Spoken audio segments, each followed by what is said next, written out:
Unity is strength. Make we reason. Make we talk. If we see corruption in any shape or form, we're going to highlight it. Make we talk. Jeffrey Tavares represents yard and broad and the entire diaspora.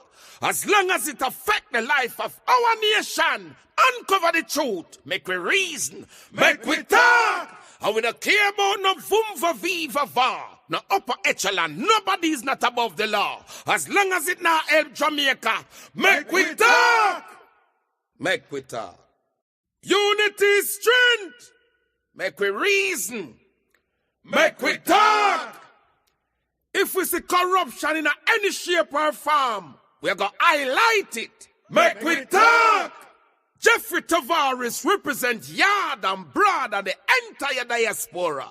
As long as it affects the life of our nation, uncover the truth, make we reason, make we talk. And we don't care about no vumva viva va, no upper echelon, nobody is not above the law. As long as it not help Jamaica, make we talk.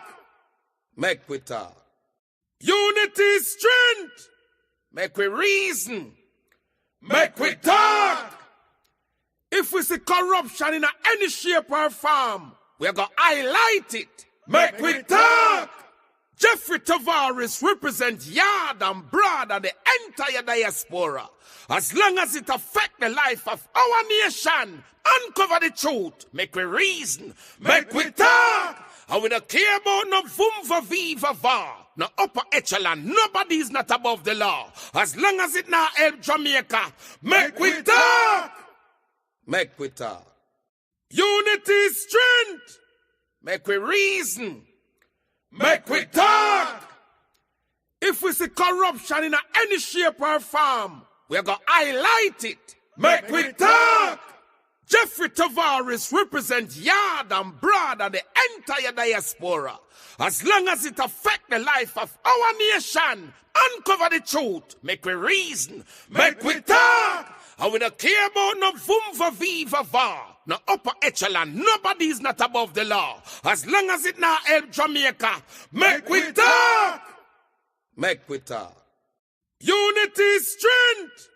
Make we reason. Make we talk. If we see corruption in any shape or form, we're going to highlight it. Make we talk. Jeffrey Tavares represents yard and broad and the entire diaspora. As long as it affects the life of our nation, uncover the truth, make we reason, make we talk. And we don't care about no vumva viva va, no upper echelon, nobody is not above the law. As long as it not help Jamaica, make we talk. Make we talk. Unity is strength. Make we reason. Make we talk. If we see corruption in any shape or form, we're going to highlight it. Make we talk. Jeffrey Tavares represents yard and broad and the entire diaspora. As long as it affects the life of our nation, uncover the truth, make we reason, make we talk. And we don't care about no vumva viva va, no upper echelon, nobody is not above the law. As long as it not help Jamaica, make we talk. Make we talk. Unity is strength. Make we reason. Make we talk. If we see corruption in any shape or form, we're going to highlight it. Make we talk. Jeffrey Tavares represents yard and broad and the entire diaspora. As long as it affects the life of our nation, uncover the truth, make we reason, make we talk. And we don't care about no vumva viva va, no upper echelon, nobody is not above the law. As long as it not help Jamaica, make we talk. Make we talk. Good evening, everyone. Welcome to another edition of the Make We Talk program, where we're listening, watching from around the world in the Eastern Caribbean. Good afternoon, good evening, good night, wherever you are. I am Jeffrey Tavares, your host. My co-host will be Wilfred Radigan, Headboy, and Jamaics. We are going to start the program soon, and come on over because we'll have members of the Jamaican Diaspora giving us their views on what is going on in the land of food and water. I want to say good afternoon to everyone over there in, I think it's night now. Good night to everyone over there in South Africa. Ambassador Andy Mashiley, good night to you, sir. Good night to those who are joining us from Zimbabwe and Mozambique. Good evening to those who are joining us in London, England. Or it's night now in London, England, I think, yes. What time is it in London? I really don't know, but I have some friends of mine joining me over there in London, England. We're supposed to be on a radio station in London, England tonight, but I think I am the one who messed up. I'm the one who messed up the live feed to go over to London. So we're going to work on that for tomorrow. Because remember, tomorrow we're going to have former Minister of National Security. He's also the former Minister of Foreign Affairs and Foreign Trade and former Senator K.D. Knight. He will be our special guest tomorrow at 7 p.m. Tonight, we started the program a bit early. We're going to have members of the Jamaican Diaspora to come on over and to speak about what is going on in Jamaica. What is going on in Jamaica? Because you know that they go to the diaspora a lot to beg from the diaspora. And yet the diaspora have no say in what is going on in the country. The promised members of the Jamaican diaspora that they will sit in the Senate until now nothing happened. We're also going to speak about the boundaries or Portmore becoming a parish. Want to hear the views of members of the Jamaican diaspora who are coming on. And as we come on tonight, we must also bear in mind that no matter where in the world you go, we are Jamaicans and will always be Jamaicans. And we must always raise our flag high. Because when the time comes for all of us to leave this world, we made of the dust and the dust we shall return. So regardless of who we are and what we stand for, we must be mindful that as our national anthem said, Eternal Father, bless our land. Guide us with thy mighty hand. Keep us free from evil powers. Let us continue to pray for this piece of rock that we call home. And as our country gear up for this election, as I said before on many occasions on this platform here, as this country of ours gear up for an election, let us rally around a single cause and a single purpose. And what we must rally around is that this country needs us. This nation of ours needs us. And although many of us may be political affiliated with the PNP or the JLP, what we must remember that this country come first. But when we were born, we never born a member of the People's National Party, a member of the Jamaica Labour Party. We were born Jamaicans. And we must always put this country ahead of party. And as I said, the soul of Jamaica's democracy in 2025 lies in the hands of the Jamaican people.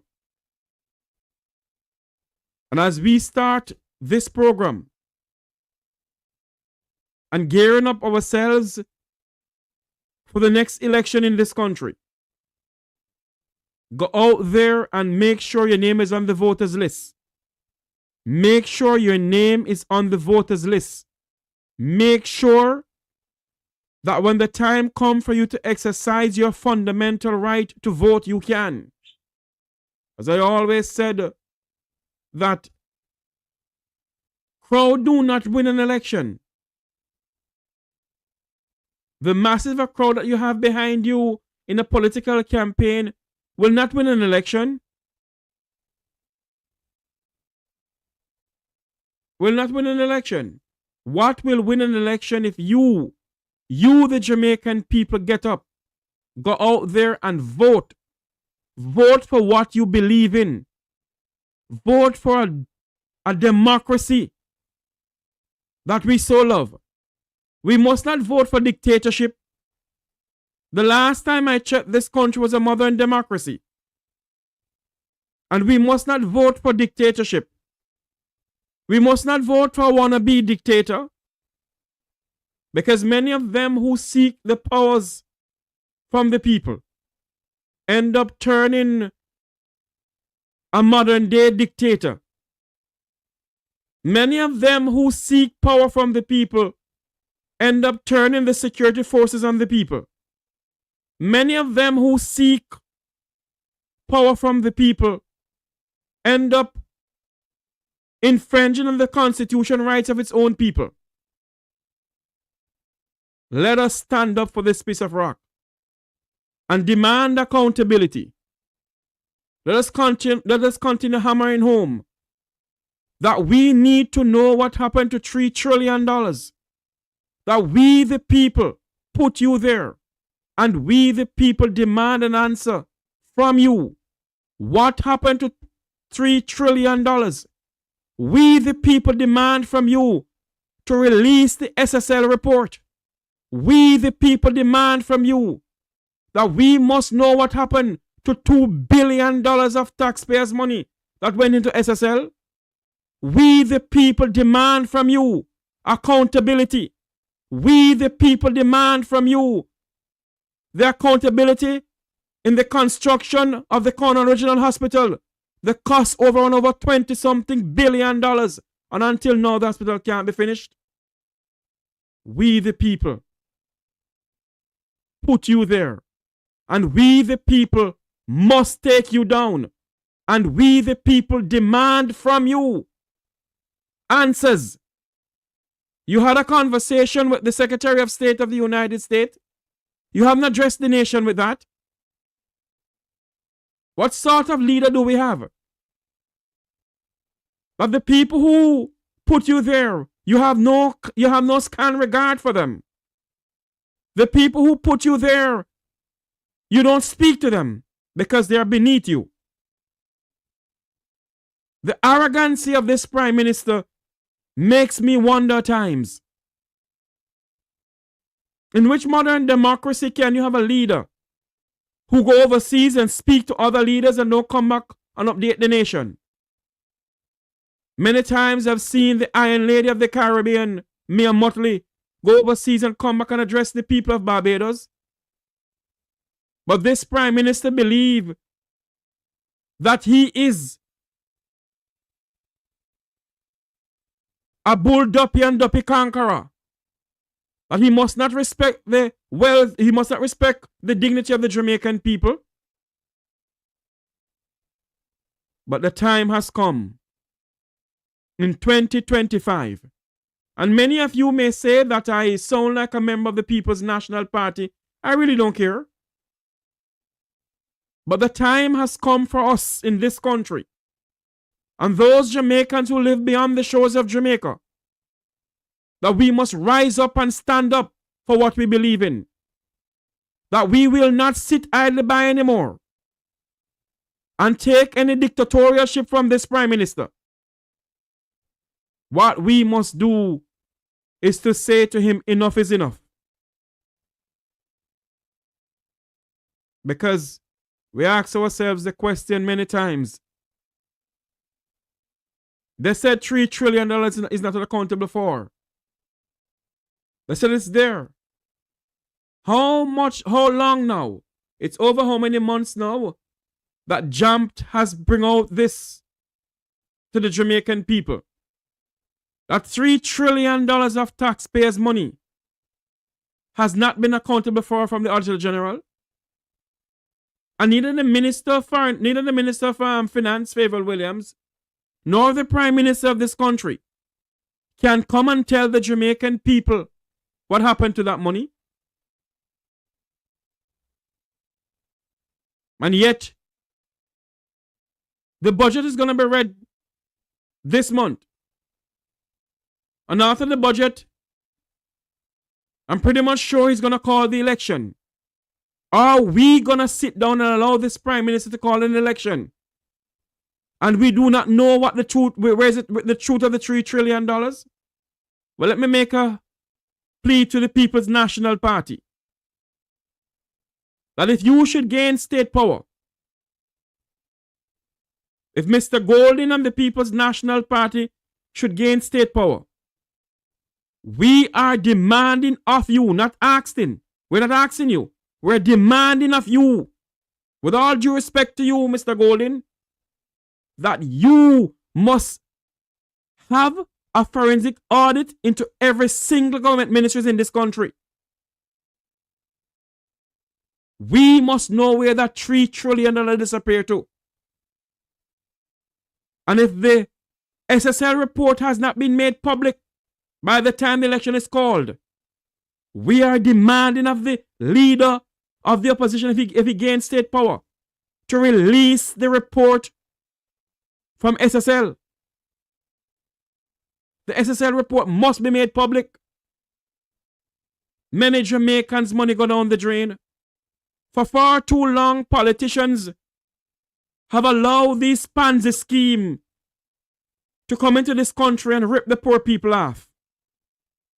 For far too long, the government have allowed people to come and invest into Jamaica, but to invest in scamming the poor people of this country. No more. We must stand up as Jamaicans and say no more. So, as I said before, the Jamaican people need to know what happened to that $3 trillion that the Auditor General said is unaccountable for. Whether, any way you put it, anyhow you want to speak about it, it's still unaccountable for. The money is unaccountable for, and we need to know where that money is.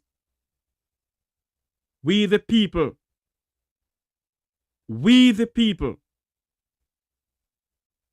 have a right to know.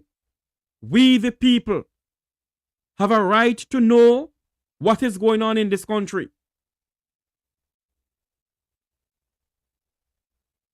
And we have a constitution that is being amended by the people of effluence of society in this country.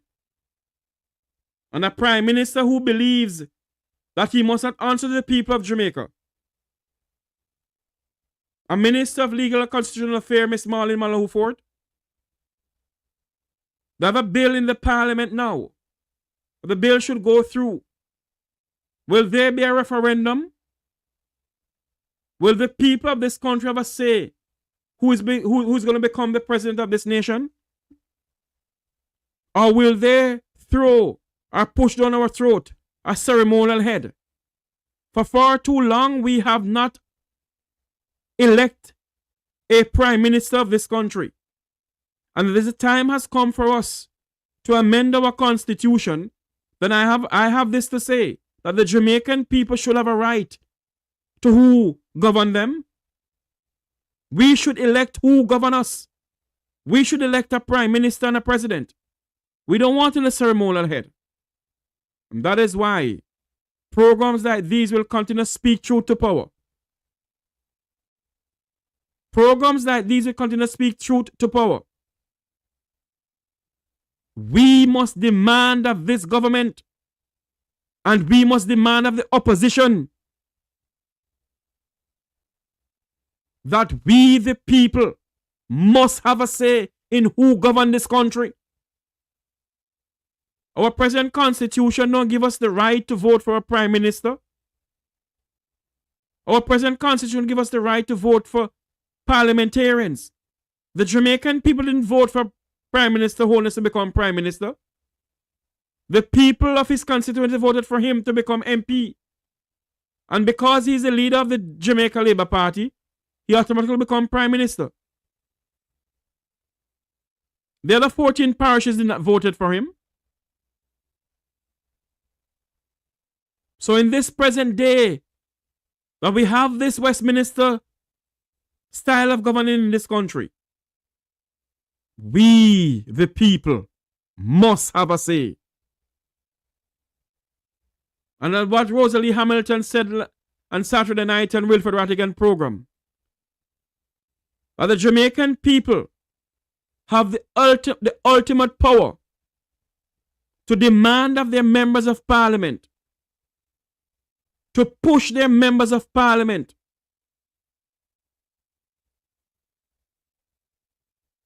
to get together and tell this prime minister he needs to go. They have hid that from the Jamaican people for many years. And that is why we the people must not sit down and don't get a copy of our constitution. Get a copy of our constitution. Get somebody to read it for you, to make you understand it. Because we have the power in our hands. We have the ultimate power in our hands. But many of us don't know. Many of us don't know that we have the power in our hands.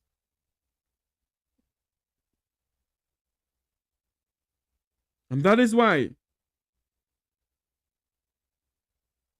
right now, all of us in this country, every single Jamaican, whether you're a member of the People's National Party, or a member of the Jamaica Labour Party, or a member of the UIC, or a member of the NDM, or the Marcus Garvey movement, this country have to come first.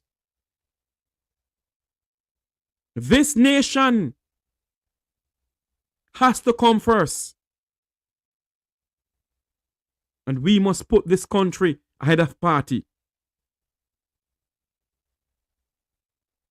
When you have a prime minister and a government that have the majority in the parliament, good night to you, walking in divine purpose. Thank you for coming on. Good night, good night, good night. When you have a prime minister and a party that have the government that have the majority in the parliament, who can push through a bill to make Portmore the 15th parish, that is to show you that dictatorship is creeping in. He has breached the constitution of this country. And all of them in the parliament know that this prime minister has breached the constitution of Jamaica many times, have infringed on the fundamental rights of the Jamaican people. But we do nothing. Now the people shall rise. And the people must say. And the people must act. The time has come. Today, tonight. Not tomorrow or some distant future. But right now, we must act. We are Jamaicans. We have the blood of Nanny of the Maroon. We have the blood of Marcus Garvey and Sam Sharp in us. We have the blood of Paul Bogle, who led the rebellion from Morant Bay. We have it in us.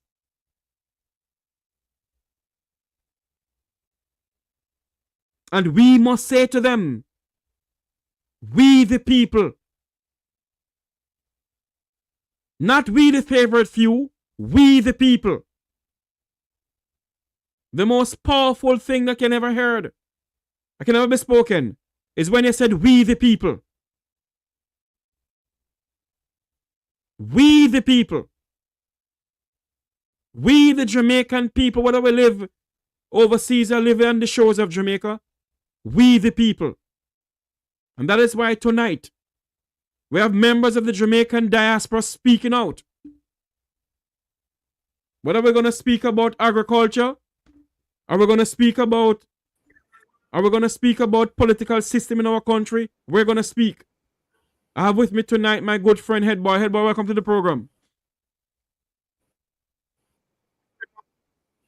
Headboy? Headboy? Don't know what's going on. You and your listeners, thank you for having me. Yes, go ahead. Are you hearing me? Loud and clear from Negril Point to Moran Point. Right. Good evening to you and good evening to you and your listeners, and good evening to everyone that's joining on the live. And To every single Jamaican in the diaspora and outside of Jamaica. I mean, in Jamaica and in the diaspora. I greet you well. Yes, Headboy. I was just giving my open remarks to what is happening in our nation, that we must stand up for what we believe in. I want to say good night to all those in the chat. Marian Jones. Name sound very familiar. Good night, Jeffrey. Blessing. Good night to Christopher. Good night to Walking in Divine Purpose. Good night to all those who are on the platform. Good night, good night, good night, good night. Remember to like, share, and subscribe. Like, share, and subscribe. You can also hit the super chat. There's a super chat at the bottom of the thing when they're coming into to YouTube. There's a super chat there. You can hit that and come on in. Hit the super chat too. Tomorrow night we'll be having the former Minister of National Security, former Minister of Foreign Affairs and Foreign Trade, former Senator K.D. Knight, will be our special guest tomorrow night at 7 p.m. Headboy and I and Mr. Rattigan will be on with him tomorrow. Headboy. When you speak of KD Knight, I want you to give him his right name. Even though yes, he's KC, but he's also the star boy. Yes, indeed. Indeed he is. Indeed he is. Yes, Jeffrey, you're going to ask me a question. Headboy, we're going to speak about Portmore, but we're waiting until those Jamaicans from the diaspora comes on. But let us speak about issues that is facing this country. We're in an election year. Can I raise one? Go ahead. What took my delay? What delayed me coming here? I was listening to those. I was listening to Gustavo FM and Bradley Avenue. Yeah? And go ahead. Right? And whilst I listened to Gustavo FM, now, Jeffrey, to you and your listeners, and, my granny used to say to me, I used to get a lot of licks when I was growing up, Jeffrey, because I had a very smart mouth. And so I had a way with words, and I wasn't shy in telling people how I felt about a situation. And I think even when I was a part of the People's National Party Youth Organization, I was sidelined many a times because I stood for principle and integrity. I stood for certain things that nobody could tell me what opinion to have on a matter. Now, I listened to Cliff Hughes this morning, and Mark Golin is so right, Mark Golin went to, was it Hartford, Connecticut he was in, Jeffrey? Yes, he was in Hartford, Connecticut, and I think he was in New Jersey too. Right. And I saw a release where he was at one of the discussions, and he was telling the people, about the role of the media, how the media is kind of being biased in Jamaica. And that is true. No. How it's being go ahead, Headboy. Biased, and how they're being and he also spoke about the JLP having an impeccable PR machinery, which is true. Their PR is damn good. But now this evening, a little bit before I joined you, I heard Lloyd B. Smith over there, right? Lloyd B. And Lloyd B is flip flopper in chief, yeah. Him flip with wherever the wind goes, because Lloyd B believes that he has more his moral fortitude and moral fiber higher than everybody else's own. And he's saying, and Cliff Hughes, that Mark Golin, first Cliff Hughes says today that Mark Golin is under pressure. They're trying to frame a narrative that because the polls come out and the PNP, remember now, the PNP was 39, the JLP was 30. Right. Yeah? The PNP is now 35 point something and the JLP is 30.3. The JLP has not grown. Yeah? And the persons who did not, in the same poll, the persons who did not indicate that they were going to vote for the PNP or the JLP went into the uncommitted column. Yes. Now, if you're in government and you're not getting the persons who are not deciding, if either side is not getting any, but the PNP is steady, meaning the PNP has 35, the JLP has 30, the PNP had 39, and the JLP had 30 before. So the JLP has not grown. So those uncommitted voters should have been going to the government. But they have not. Yes. They have gone into the uncommitted column. So how it is that Cliff Hughes is over by his radio station telling people that the PNP is in trouble? When if the JLP has not grown? Huh? I think your mic is muted, Jeffrey. No, somebody wanted to come on. Garfield Reed wanted to come on and send in the link. Go ahead, I'm listening to you. Go ahead. Yeah, so I'm saying that there is, it's obvious that there is, and I want you to engage me a little bit, Jeffrey, on this. Sure. Because I don't want it to be a sense of where I'm giving my opinion. I'm saying that something, and this is why I call them Gustavo FM. Because there is something, and I will say it wherever I go. And when I take the mic, they can send me lawsuit, but I don't care. They are a true representation of what the Gestapo was to Hitler. They were losing a war and they were telling Hitler he was winning. Yeah. So all indications are that the JLP is losing the election. The poll that is most important is the voter intention. 35%, 35 point something percent of the Jamaicans say they will vote for the PNP. What else do you want like that? By the way, let me help them, Jeffrey, and let them understand this. Yes. If it were an election, if that poll is an accurate poll and were to be used in an election, we know the last turnout we had in Jamaica was the JLP had 21% of the vote. The PNP had 14%.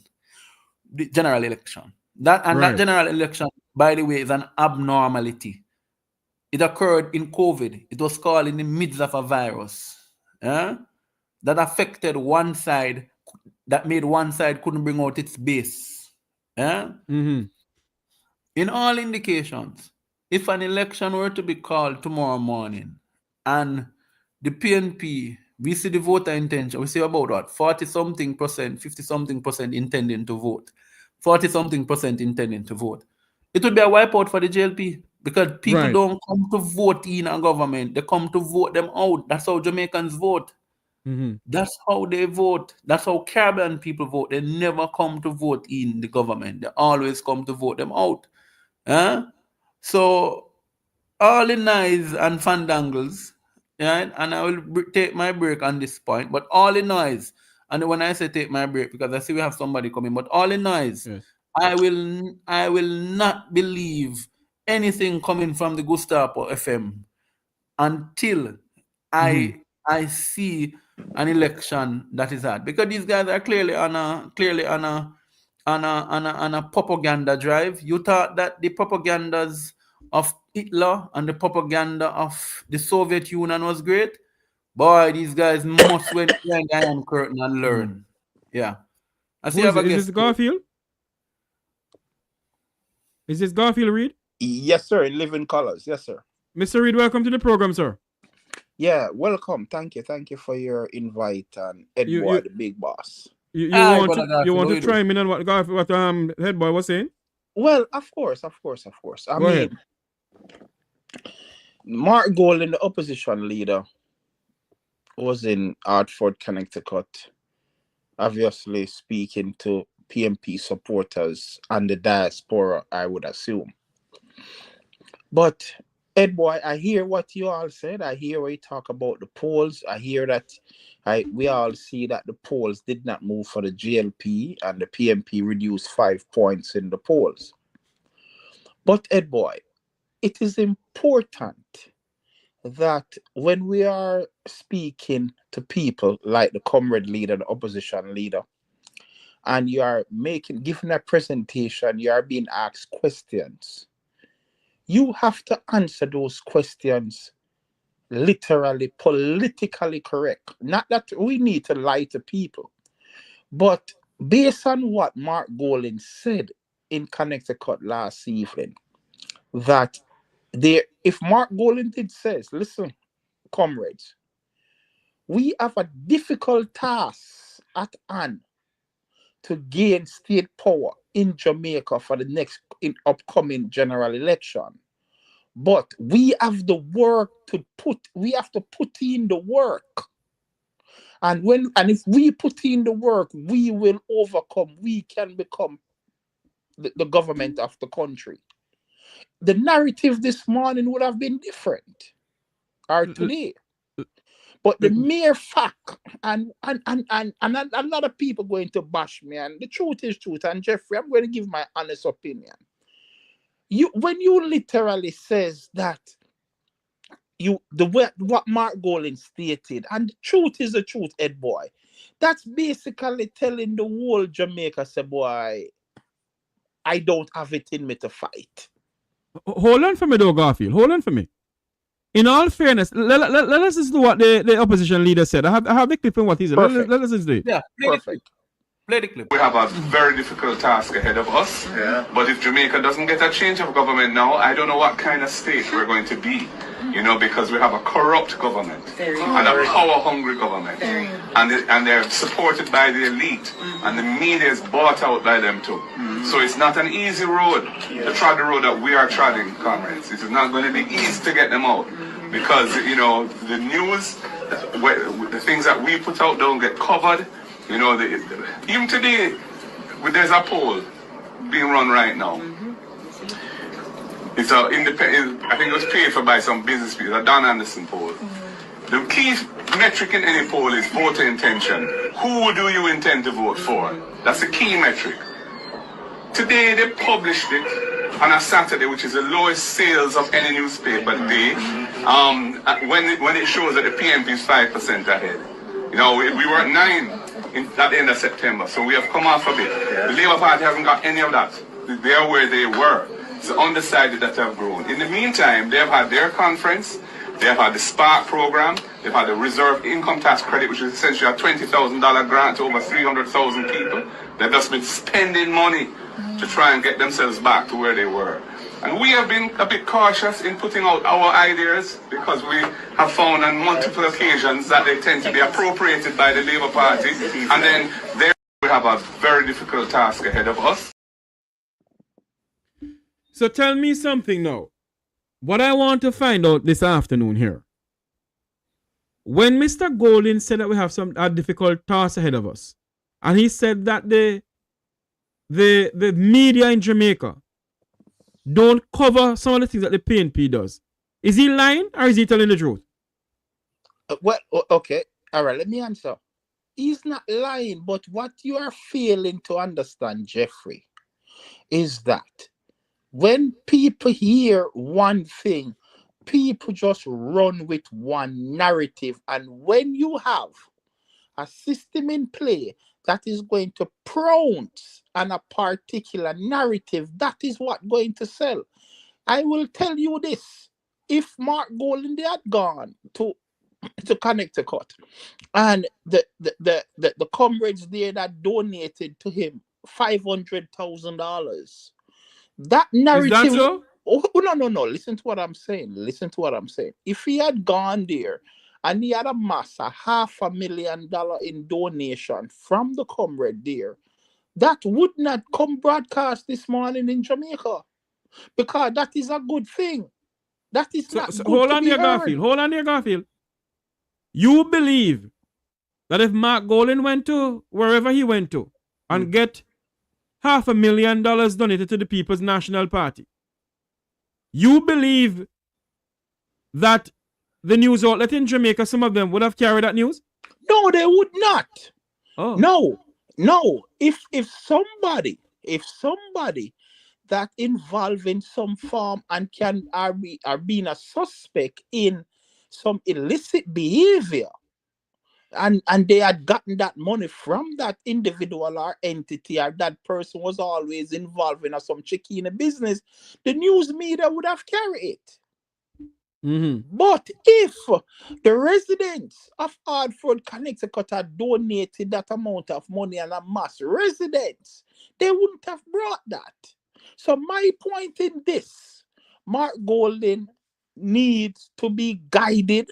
Mark Golding needs to frame his argument properly and be mindful of how he put out information and how he campaigns. And especially now, you see this argument about guard your ideas and be mindful of your ideas and caution.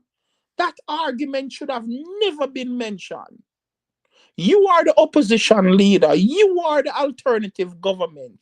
The people of Jamaica and whosoever need to know your message and put it on record. You can put it on record. Say, listen, Jeffrey, this is what we say today. Brother Garfield? Yes. No, Headboy, I beg to differ. I beg to differ. And this is where this is a space where views can contend.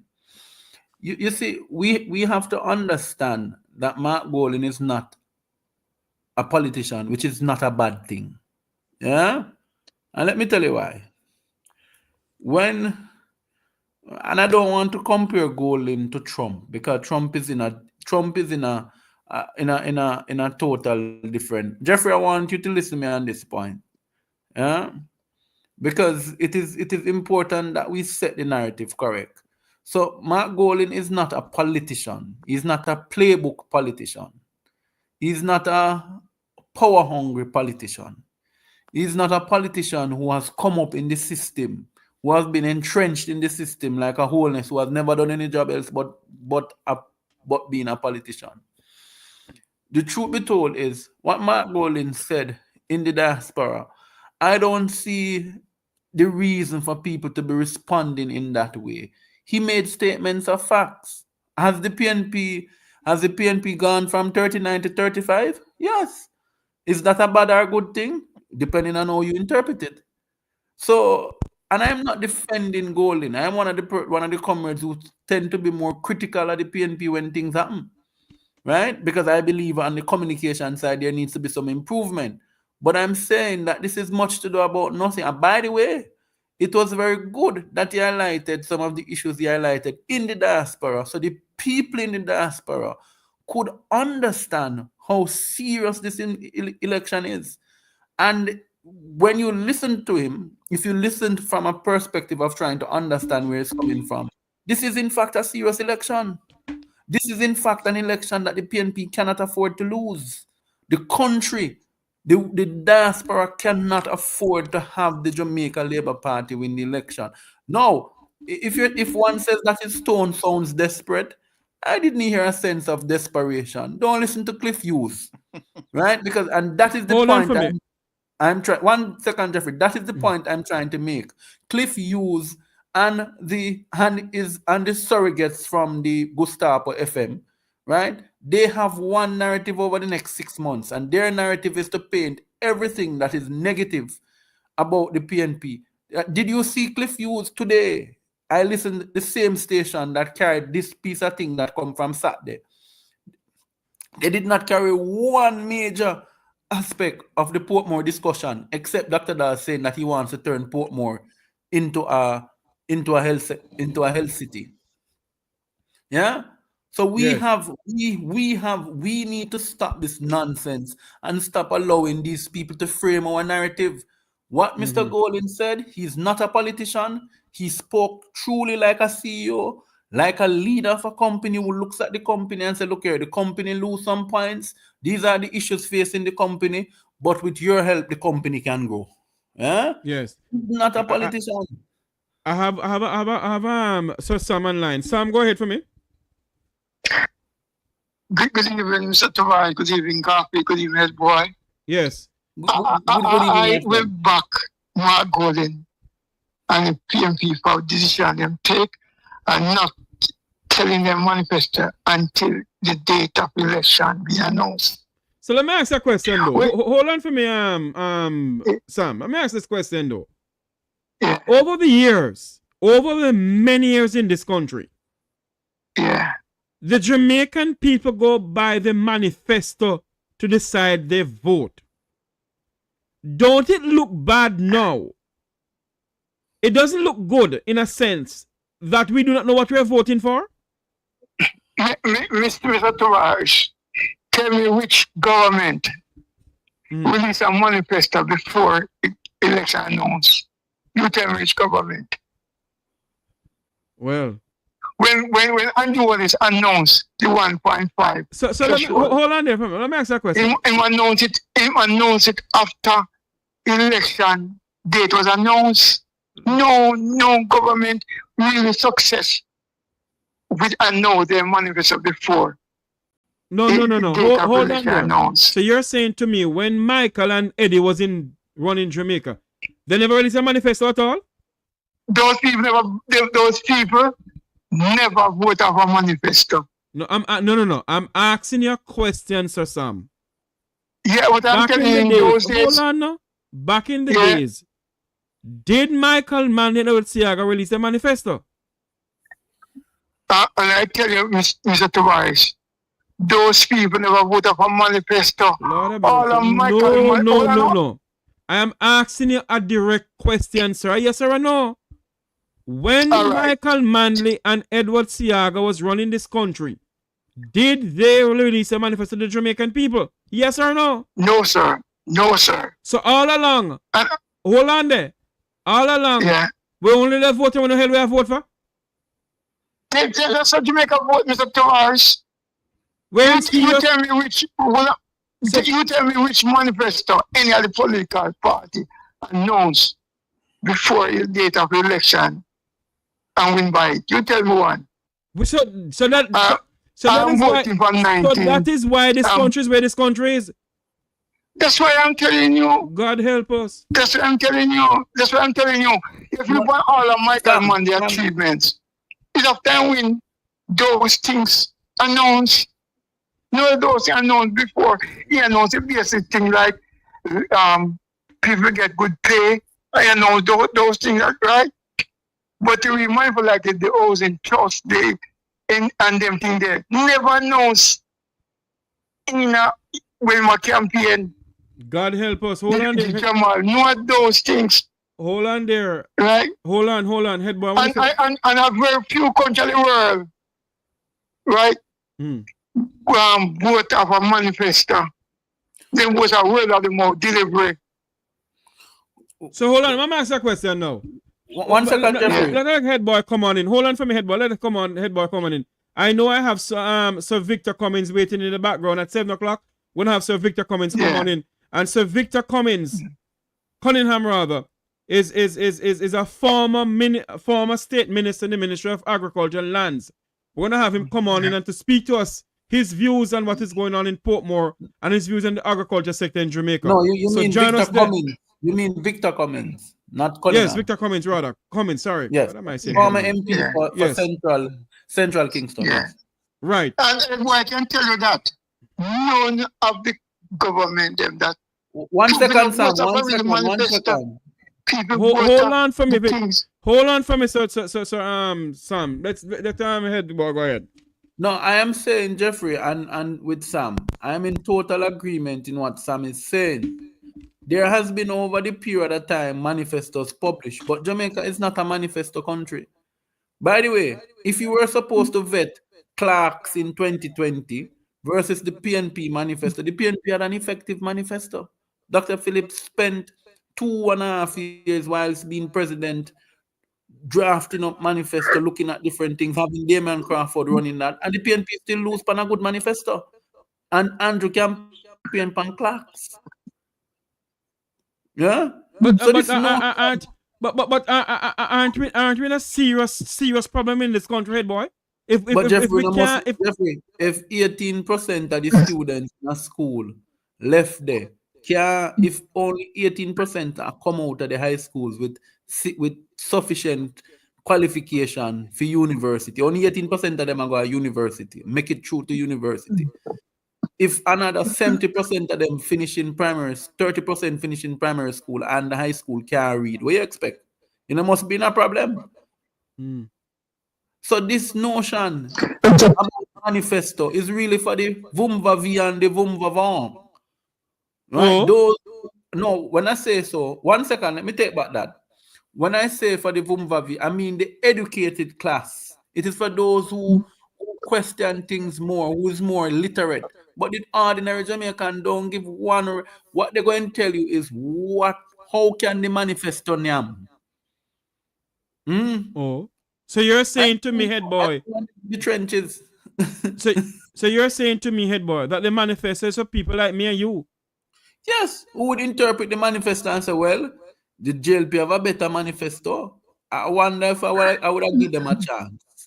It's really for persons who are objective in thinking, who have analytical skills. So I don't wrong the PNP in saying, and by the way, we're in a political space where we're talking about manifesto. Where's the JLP manifesto for the local government election? True, because the former Minister of Disinformation, Nestor Morgan, told the people that they released the manifesto, and all now. No, they're releasing it. They're going to release it for the general. Oh. Sam, go ahead, Sam. You have 2 more minutes. Yeah. I want to ask Garfield Headboy.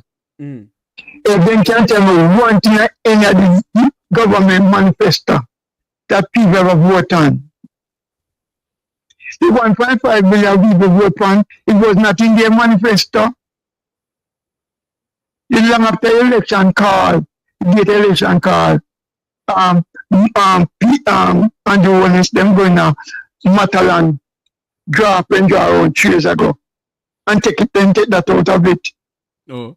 That 1.5 was given to PMP from 2011. So why didn't the PNP use it? Because remember at that time, PMP got a terrible economic at that time. A what? The economic way we didn't get from Bruce Golden. They couldn't afford to do that. Yes, It was austerity measures. It was austerity time. Yeah. The IMF program was being Maitland give them for the 2011 election, and they couldn't use it. That's why when Andrew Wallace announced it, all the economics of the country tell them say they going debt, that going create debt, right? Then they have to drop put on tax measure, right? All right. The 1.5, it put out much trillion, much billion dollar debt into the system. It cost $40 billion to the taxpayers. Right? The 1.5 was not a JLP idea, it was a PMP idea. But we couldn't use it. It took those time. All right, Sam. Thanks for calling in. Yeah. Thank you. I'm gonna put in Sir Victor Cummins to come on in. Sir Cummins, welcome to the program. Can you put on your camera, sir?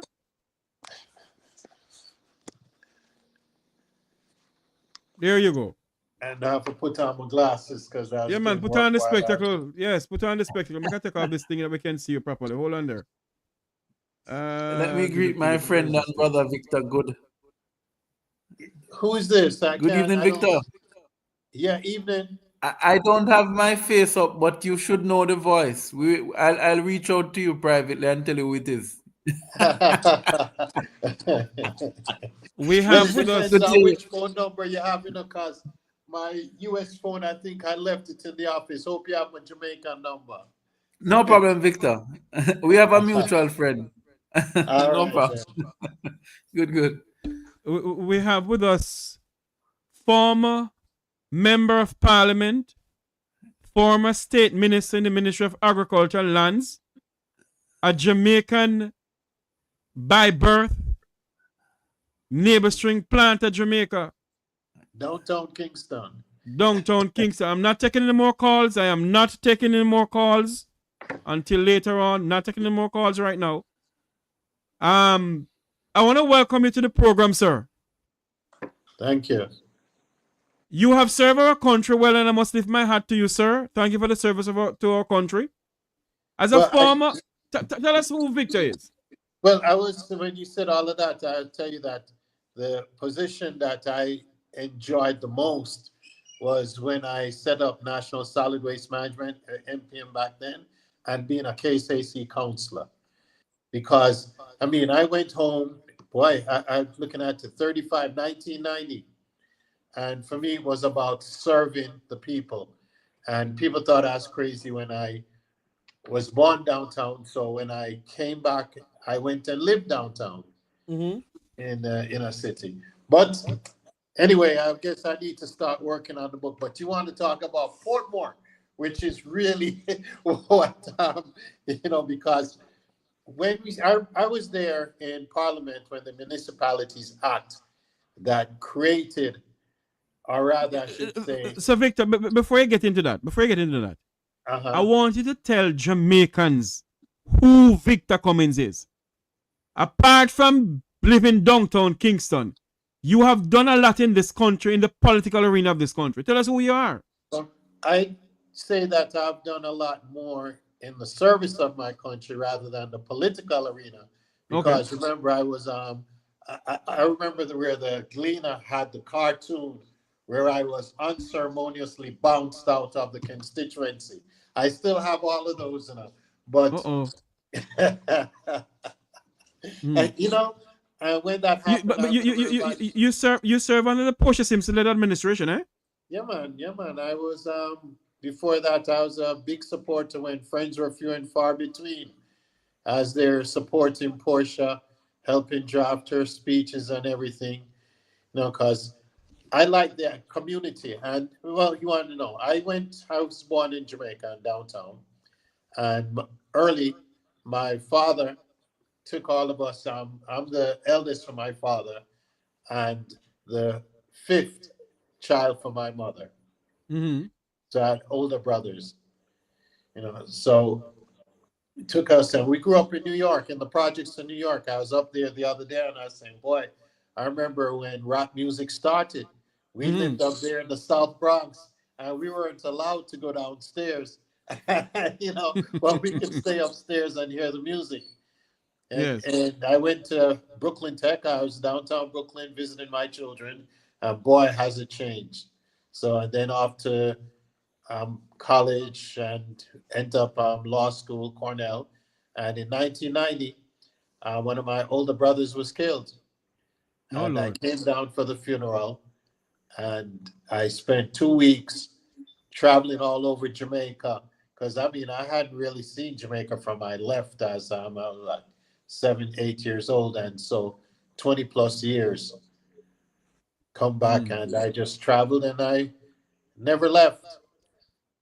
And I've been involved in lots of different things, projects and stuff across Jamaica in different areas. But now I just teach at the university. I teach at NCU. I moved from Kingston down to Manchester, loving it. It's raining outside now. And I just teach at Northern Caribbean University. I lecture in law and I also do project management for them. I want to start the program now with what the former director of elections said on Conrad O'Brien's show. Oh Lord, here comes one of Jamaica's pioneer son. You have on something in the background there, Patrick? Here comes one of Jamaica's pioneer son. Yeah. I want to start the program though, Victor, with what the former director of elections said on Conrad O'Brien's show on Newstalk 93 FM. And I want you to listen keenly to this. Let me get back this up here and make you listen to this for me. Okay. We also have Wilfred Radigan coming on. Hold on for me. Let me do it. Is it? Nope. This one here. Okay. There it is. One moment here. Let us play this right here. Put on this. One moment here. Let us play this right here. No, Patrick, you have something on same way. Yeah, let me see. One moment here. Let us play this. Okay, let me play this now. I want you to listen to this for me, Sir Victor. Low. Any better? A little, yeah. All right, let's try and see if we can project there. So, Mr. Fisher, my question was, just asking you to explain to us the lay of the land. What would obtain or what should obtain, both legally and indeed by convention, as it relates to changes of polling constituencies, boundary, and indeed parish? Okay, just briefly in relation to parish boundaries. I don't think any has been done for the longest while. Yes. When the Electoral Office introduced the GPS technology, using GIS to map the boundaries, we realized that a number of the parish boundaries based on historical data were not where people think they are. In other words, they're out of line. And so we had made a recommendation for the parish boundaries to be regularized and mapped, because we have the cadastral maps, whatever is available now. We couldn't find out who exactly was responsible, so we had partnered with Statin and the NLA. And we had written to the Prime Minister at the time, and we started some meetings. But when the Electoral Office eventually did the boundaries review, and I'll tell you what the boundaries review is in a minute, that included in it some recommendations to regularize variances that we had seen in relation to parish boundaries. And that part of the report was rejected by the boundary. All right. For the interest of time, Mr. Sir Patrick, what I'm going to do, you see, I want you to give us your take on that. What the former director of election just said about the parish boundaries. Go ahead for me. Me? No, so Victor. Oh, okay. Because no, man, Patrick is agriculture, Patrick. No. I'm also a resident of Portmore. We're also welcoming our good friend Mr. Wilfred Radigan from Visit Radigan. He's coming on with us. So Victor, go ahead. Well, the bill that has been passed is unconstitutional, bottom line. So it doesn't matter what anybody say about where the boundaries should be or this or that. It is unconstitutional. The Constitution of Jamaica says that constituency boundaries must not cross parish boundaries. So exactly. How they attempted to do this, and the arrogance for trying to push this through. But anyway, it's unconstitutional, and that's the bottom line. Whereas I personally don't believe, and when I sat in Parliament, and when the Municipalities Act was first passed, I raised several issues, several concerns on the committee. Seeing some of them have come through, but Portmore should never be separated from St. Catherine. Move the parish capital from Spanish Town to Portmore. That has been my position for the past 25 years. I also have to put in there, because I see you have these eminent people and they're going to be talking long. What I want to also raise is this bill that is before Parliament about our Constitution. I have been reading, I'm a constitutional person. I mean, I'm teaching it this semester here at NC. What this bill does is they're trying to put in our Constitution an oligarchy. More power is concentrated into the hands of the cabinet through the prime minister. They're trying to entrench that in the Constitution. In addition, the selection. I want to vote for my president. I don't want a prime minister picking the president. That is what this bill is advocating. A concentration. What about term limits? What about set day of election? What about power of recall? They're talking using the term republic. And they never read Plato's The Republic. As a philosophy major, I had to read it. And republic means of the people. When Plato talks about republic, he wasn't talking about just having somebody with a title of president. It is about more power to the people. The people having a say. And for 60 odd years, we have had this handed down to us by some white men who wear wigs, telling us what we're to do. And that entire thing was about entrenching their power. Why do we have in the Constitution that somebody who's not hearing? Hold on for me, Sir Victor. Was put there to benefit Sir Victor, hold on for me. Masters. Hold on for me. I'm not hearing you at all. You need to go out and come back in, sir.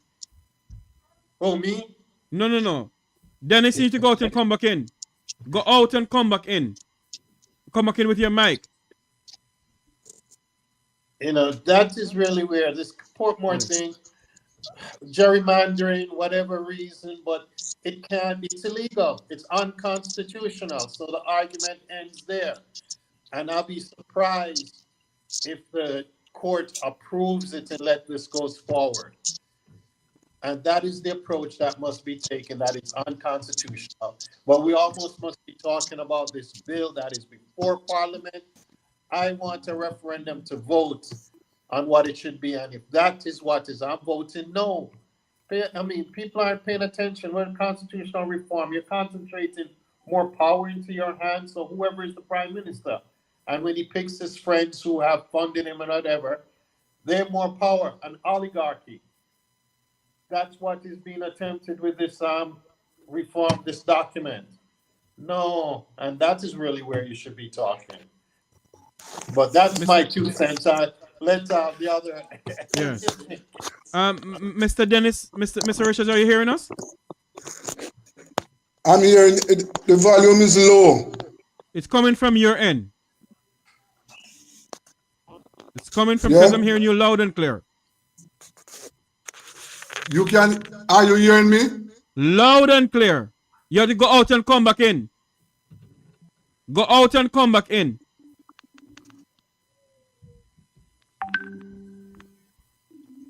Go out and come back in. All right.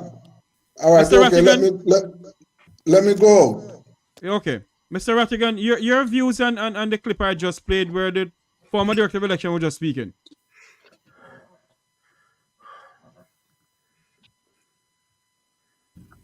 Mr. Tavares, good night. Good night, sir. Welcome to the program. Good night. My good friend Patrick, good night. Yes, sir. Good night. Good night, sir. I did not hear the clip that you played, sir. Okay. The former director of election was speaking about the parish boundary. Let me say something here. Hold on a minute here, please. Welcome back, Sir Dennis. Are you hearing us now? Are you hearing us, sir? There's something wrong with your system, Mr. Richards. I don't know what is happening. There's something wrong with your system. Something is wrong with your system, sir.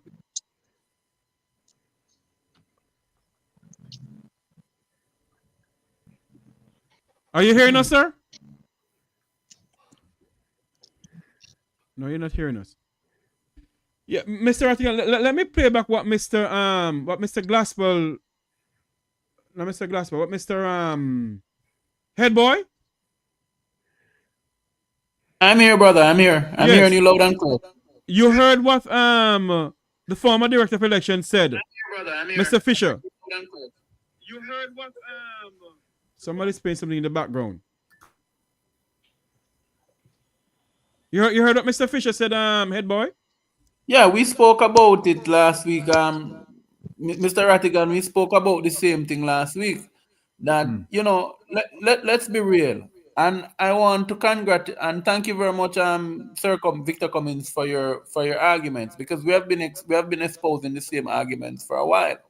The truth be told is the Electoral Commission, and we have to understand the history of where we have come from as a country in terms of political tribalism. I don't make any mistake, and I'm not afraid to say I'm a supporter of the People's National Party, but not on the back of being a tribal person.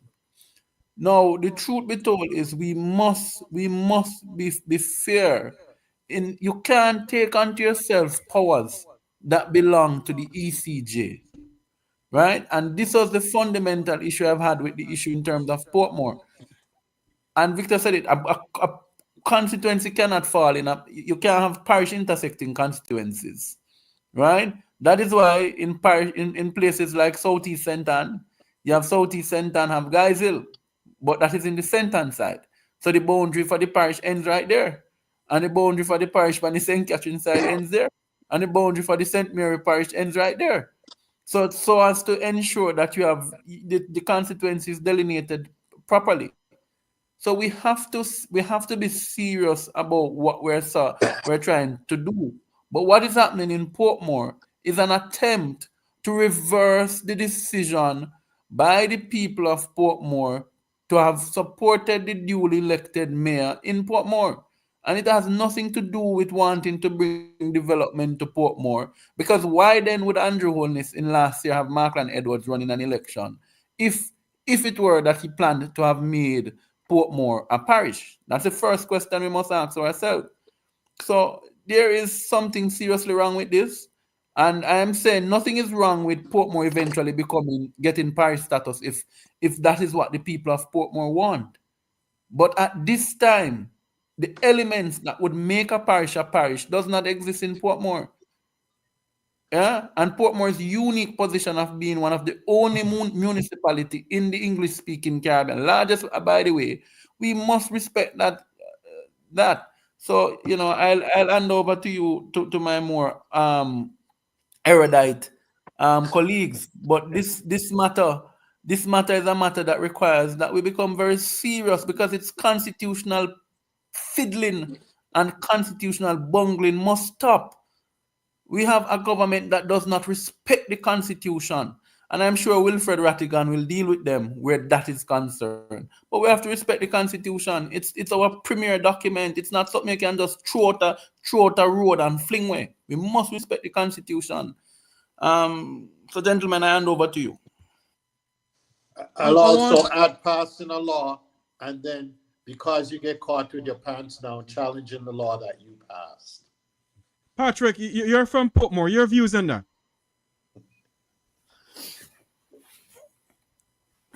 Yes, sir. Thank you very much. And I'm happy to be with these very well, smart, educated gentlemen, Mr. Rattigan, my friend Victor Cummins, and long-time friend, Patrick. Long-time friend. And the great journalist, kind of a little teacher. Let me just enter the field. Desmond Richards, But, I tell you this. Jamaica is full of politics. And the type of system that we have, the party that has the majority in the House usually reigns supreme.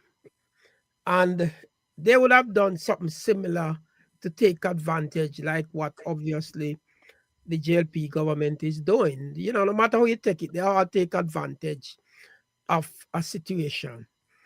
And one of the things that still strike me is how everybody making noise now. And when I'm in Jamaica, it's costing me $1,300 to use the toll, a road that I have before, right? And a road that the PNP government take away from the people. That is more important to me than many other issues now. And when they took it away, it's like it was so bad because the toll road was not viable. After a while, they realized this thing not viable because the original plan did not include the Portmore Causeway. But somebody come with the idea, say, you know what? Let's fix the road. Tell them we have fixed the road for them. And we just charge them a little money. And then, we get it through. So the Portmore resident like myself is paying dearly for this type of political expediency because the PNP government at the time with the Highway 2000 want to look good. So what they do, they just charge us money to use our own road. And then the audacity, fierceness, rude, a kind of breach of my constitution to tell me that my alternative road is the Mandela Highway. Right? So you don't think that the Labour Party is breaching the Jamaican Constitution now? Of course it could be. I'm not a lawyer, sir, so I don't know details. No. It is. You don't have to be a lawyer to know that. I'm saying it could be. Could be. So you don't know it could. You don't know if it's doing it now. I'm not a lawyer. I don't interpret the law much like that. I have to depend on Victor and others, but it's possible. They say it, and it's possible that they aren't you a journalist though? Journalists don't mean I know everything. I don't know everything. But Patrick, may I? Why wasn't it reversed within the last 9 years then? What? When the government, you're talking about the toll? Changing all these laws. No, you're talking about 9 years later, when the PNP did it. It doesn't matter. It was done then. And you say it might have been wrong. Perhaps you're correct. It was wrong then. Okay, 9 years to change it. Don't talk about it now, 9 years later. When you didn't change it 9 years over the 9 All right, period. hold on. Let's not. You're a lawyer. You're a lawyer, and you know that the toll road was an agreement with the foreign company, Boy or whatever it name, right? But To build I'm agreeing with you that it was wrong, you know. I'm yeah, not but saying you that can't be what was done asking there me. was right. It You was can't wrong, say why but they it could don't have been reverse it. changed. You can't say why they can't reverse it. It will be very difficult for them to reverse it now. Why? Because they have an agreement with this international company. And governments can the cancel agreements and renegotiate. No, come on, that's that's the power ridiculous, of man. government. That's difficult. That's That's the a power difficult of one. government. You can cancel and renegotiate. Hold on there for me, gentlemen. Hold on there for me, gentlemen. Gentlemen, hold on there. I want Mr. Rattigan to come on in now. Ratty, come on into this. It's difficult to do that one. I'm not saying it can't be done, but I think it is. You see, hold on. Let me before Ratty. Hold on, Patrick. Patrick, hold on. Mr. Dennis, are you hearing us? Yes, Richard, are you hearing us? I take away part of my point, and I just wanted to. Go ahead. So I'm saying that it is not fair at this point to point back the finger to say the JLP government is in 9 years now, and maybe they can or should have considered reversing the thing. That's a much more difficult thing. We subscribe to international entities and organizations. Do you? I'm saying the Jamaica government, not me. So once the Jamaica government subscribe to things like that, they can't just reverse things, and the monetarily to it would cost us dearly, right? So my point is, but 3 trillion is missing. They could use it out of the 3 trillion. You see here what happened now. You see, where is it missing? Who is missing from? Unaccounted for, same thing. Unaccounted. That's right. And the same thing. Every government, no, you will find unaccounted money. They did not say that Victor stole it or Rattigan stole it, right? Yes. It's just overall government policy, and in government, money gonna be missing. I'm not here to speak for government. Please remember that. But Patrick, I'm just looking at the logics of the point. Patrick, let me just say that we have strayed from the point. The point is whether or not what they did in passing the law to make Portmore a separate parish is constitutional, unconstitutional, illegal. That's the topic tonight. No, you stray and gonna talk about road. Absolutely. Hold on a second. You're not a lawyer. Listen to the lawyers then. Hold on a second. You're not a lawyer. Listen to the lawyers then. Victor is absolutely correct. You make decisions, you sign contracts, and you renegotiate contracts. That's done every single day, all over the world. So just because you sign a contract, it doesn't mean that you're completely bound to that contract and you can't get out of it or you can't renegotiate. We see it all the time, Patrick. So when you do, you chose a red herring now, because you start talking about road and this and that and that. And again, Victor is absolutely correct when he said, listen, you and the people that you are supporting, because I hear you start talk up the things, you have absolutely no right to make that argument. And I tell you why. Because in 2016, you made this government made as opposition made the argument that everything that's wrong with the government of the day, we are going to fix it, and we are going to fix it within 5 years. Because when you run for election, you don't run for re-election. You run for election for 5 years, up to 5 years, and then you run for re-election. So this thing could have been fixed. No, according to, you say you don't know. You say it could have been a breach. We're going back to the subject now. You say it could have been a breach. Well, my friend, you say you're not a lawyer. Well, let me just give you a little bit of schooling. Just go back and read the Constitution. You're an educated man. You don't have to be a lawyer to understand this. Go back and look at the second schedule of the Constitution. I think it's section 2, subsection 1. Just go back and look at that. I won't even read it for you. I'm going to leave you to your own judgment and your interpretation. Go back and read it, and you will find out for yourself that what they've done is unconstitutional. My only argument about this now is that the opposition should have started make argument long time. From the moment the moment them come with it, them should have started make the argument. And now the question for me is this. It has been done. We believe it to be unconstitutional. So the question is, what are we going to do? We should have been in our court. Today we should have been in our court. Hold on for me. Sorry, hold on for me, sir. We have Mystic Sensation on the line. Sir Baron, go ahead. hold on for me. They're not hearing you. What on earth is going on here? Hold on. Go ahead for me. Try. Okay, the system here again. Hold on. Let me put it through here then. Go, just ask the question and they can hang up. Go ahead. Okay. All right. The question is that I want to ask, as this gentleman putting the blame totally on the People's National Party as it relates to Highway 2000. I want to ask the gentleman if he realized that both the PNP and the GLP had voted for it, right? As it relates to going through the lower house and going through the upper house. So I want to ask him that. If he is aware that both GLP and PNP, member of parliament, right, would have voted for the bill. Who you want to answer? Who you want to answer question? Mr. Patrick. Patrick. Yes. Yes. I want to ask him if he would have, if he would have been aware that under the People's National Party government, as it relates to the bill that would be making its way. Hello. Come on, Patrick, understand the question. No, Mr. Hang up. I'm making answer the question. Let me get it clear. He said the bill. What bill is he referring to? The bill to establish Portmore as a municipality. No, the road.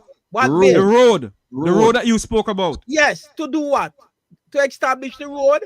A bill to establish the road for what? Is it the toll party he's referring to? What is he referring to?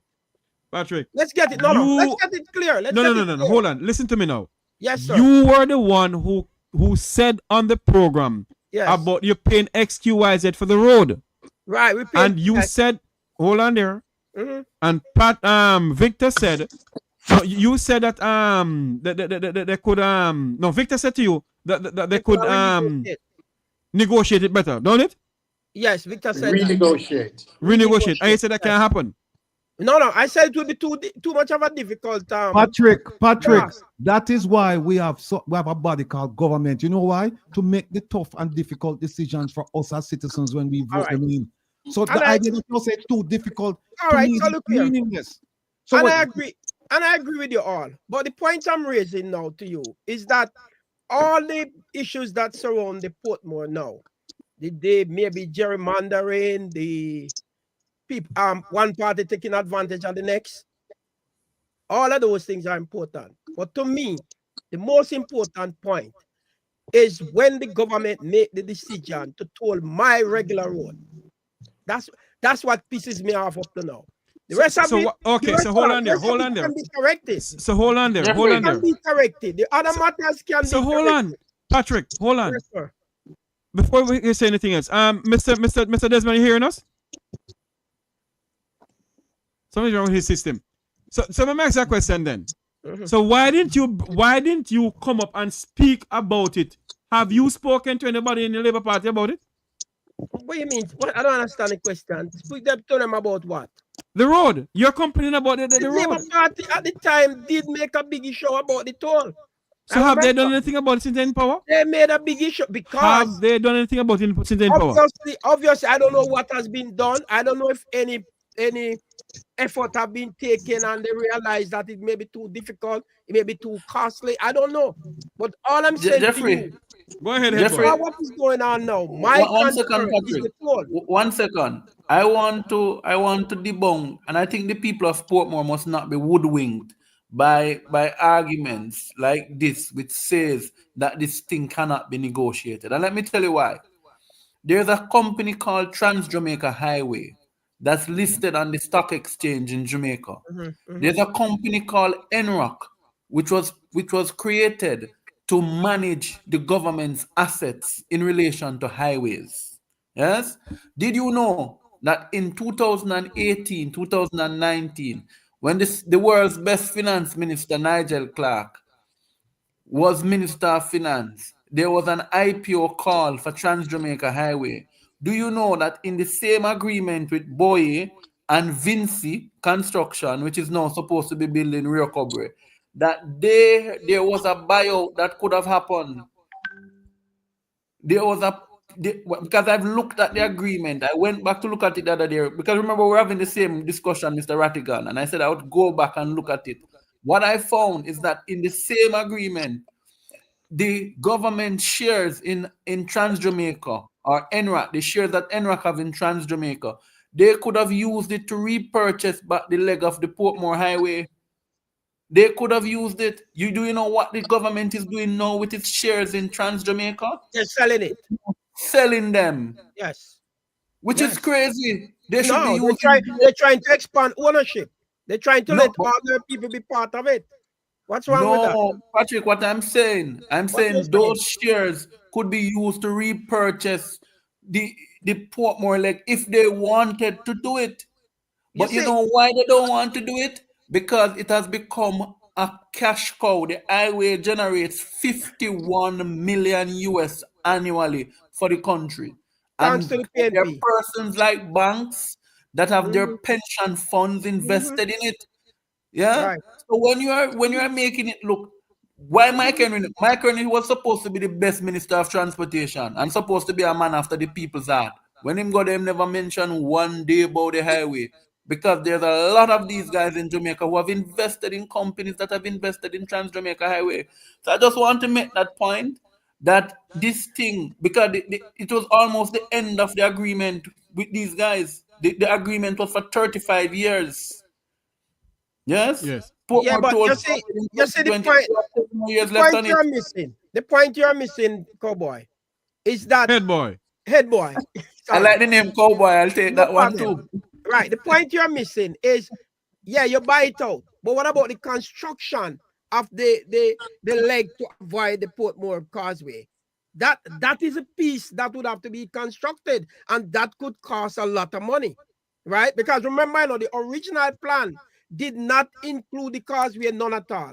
They were to go straight down to Dyke Road era. I don't remember what they called. Back to what they call them era there. But like you go Pen era, it's supposed to go straight down that end. And they decided that, listen, it doesn't make sense because the project will not be viable. It's better we capture the Portmore people. So all of what you're saying, somebody would have to analyze it to say, okay, if we do it now, how much it gonna cost? How much the buyout gonna be? Right? To me, you can't just make those type of silly statement and expect it to. What kind of silly statement? The silly statement is that they could buy out. They could buy out. The buyout is a silly statement with due respect, Headboy. Patrick, with all due respect, we're gone off of the topic. We're not. Yes, we are. Completely. All right. Let me make something clear to you there. We are talking about the constitutionality of the parish act, yes. Right? Yes. All right. Well, I'll show you something now, say that, and this is following upon Mr. Cummins' point, that this government has a disdain for the Constitution. Do you remember that they said that they're going to put recall in the Constitution? No, you are touching too many things. Hold on a second. Hold on. No, hear me out. Hear me out. You're right. Hear me out. Anyway. Hear me out. Let me get to the point. It has nothing to do with Portmore too. Portmore. No, it has to do with it has to do with how you treat the Constitution. And the same way, it has to do with how you treat the Constitution. Patrick, allow him to talk. No, Patrick. Patrick, allow him to talk. I'll talk about road. Listen. What? Well, I know. Impeachment. By the way, road is part of the Constitution, right? Hold on a second. Patrick, allow them. Patrick, allow Mr. Rattigan to finish. Impeachment. All right. Recall, impeachment, term limits, the CCJ versus the Privy Council, even citizenship. None of those things are in there. And guess what, Patrick? Well, I know. Here's how them treat the Jamaican people. While the Constitutional Reform Committee was doing its work, setting up the report and the bill and the referendum to come, guess what this government did? It went and it amended the Constitution so that the DPP could have stayed longer. Right. Tell me if you see something wrong. And I'm saying to you, you're off track. Because all of that refers to the overall country. And you're not wrong, but you're off track. All I'm saying. Me off track. We are talking the the same way. Mr. Chairman. Hold on, Patrick, hold on. Mr. Chairman. Hold on, go ahead for me, sir. Well, when it comes on to Portmore, well, fundamentally, I don't see anything wrong with Portmore becoming a parish, you know. What is wrong is the process that the government is used to make the conversion. One of the things with Portmore, historically, Portmore has developed its own governance system based on consultation. It is the only municipality in the country that elects, where the people elect their own mayor. Right? Now, what the government has failed to do is to consult with the people and just to find out from the people what they want, how it must be done. And therefore,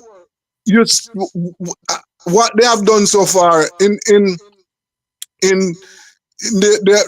carry out their action in such a hasty way, they have breached the Constitution. And so far, what should have been a process, a smooth process, is now going to end up in a political and legal battle. It's the government's fault. And the government is doing this just because it wants to make some political adjustment. In other words, this is where politics has taken over from rational thinking. And that is what is wrong with the process. Let me ask this question though. Mr. Rattigan, come on back inside here for me.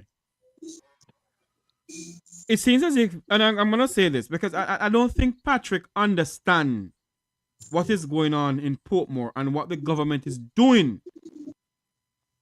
The government has breached the constitution of the Jamaica, of the people of Portmore. Isn't that so, Mr. Rattigan? By imposing...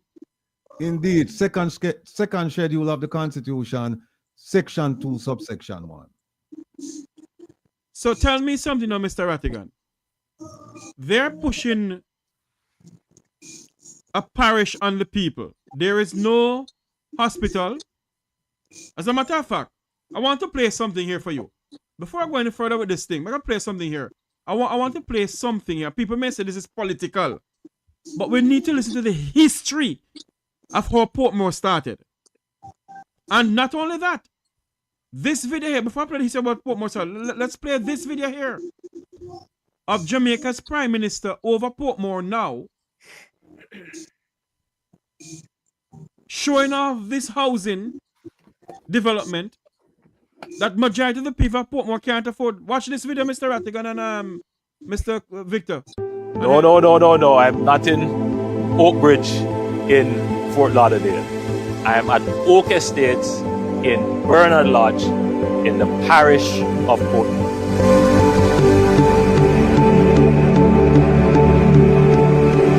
And I'm here with the developers of this wonderful housing estate, Chemtech developers. This one is called Oak Estate, and it comprises of 513 units, a mix of 3-bedroom, 3-bathroom units, 2-bedroom single units, and 100 3-bedroom, 3-bathroom townhouses. We are standing in front of the townhouses right now. Wow, it looks good. It's a gated community, supported by all the amenities that are required. There's a clubhouse with a swimming pool, tennis court, a gym, multiple play areas, and we even have a pickleball court. So that's very topical right now, very trendy. So we're with the times. So in the Jamaican context, like any other country, you have different housing segments, and the government plays its part by trying to make a market that can support all segments within that market. The Jamaican housing market does fairly well in providing houses for upper, middle, upper, and it does pretty well in providing houses for middle. and affordable. The challenge is in the segment of the market that you would describe as low income and achievable housing. And low income clearly would be persons earning just above minimum wage and would be able to afford a starter unit or a housing solution, maybe the land or maybe one bedroom for which they'll expand. And then for what we describe as achievable would be those persons who would have to set aside a significant portion of their income to meet a mortgage, to buy a complete unit. So that end of the market is really challenged. So there are persons who would be able to effectively buy a solution that could be considered low income or achievable, but there are just not enough producers in the market. And we have the long and short of it. You see? Who's playing something there in the background? Somebody have on something else in the background there. Anybody have on their phone or something because they're having a feedback? No, I don't have anything. Don't like. Audio.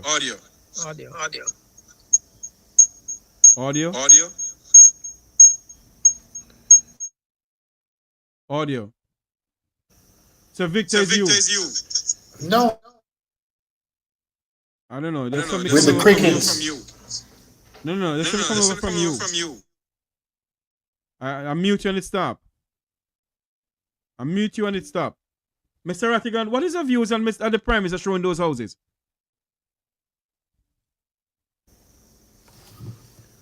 You can't show all them because it's all amount to nothing. But somebody in the chat said I must read the Constitution, the piece that we believe has been violated by this law. And it's the second schedule of the Constitution, section 2, subsection 1. It says the boundary of a constituency shall not cross the boundary of a parish as delimited by the counties and parishes law or by any law amending or replacing that law. And now here's where the Electoral Commission said.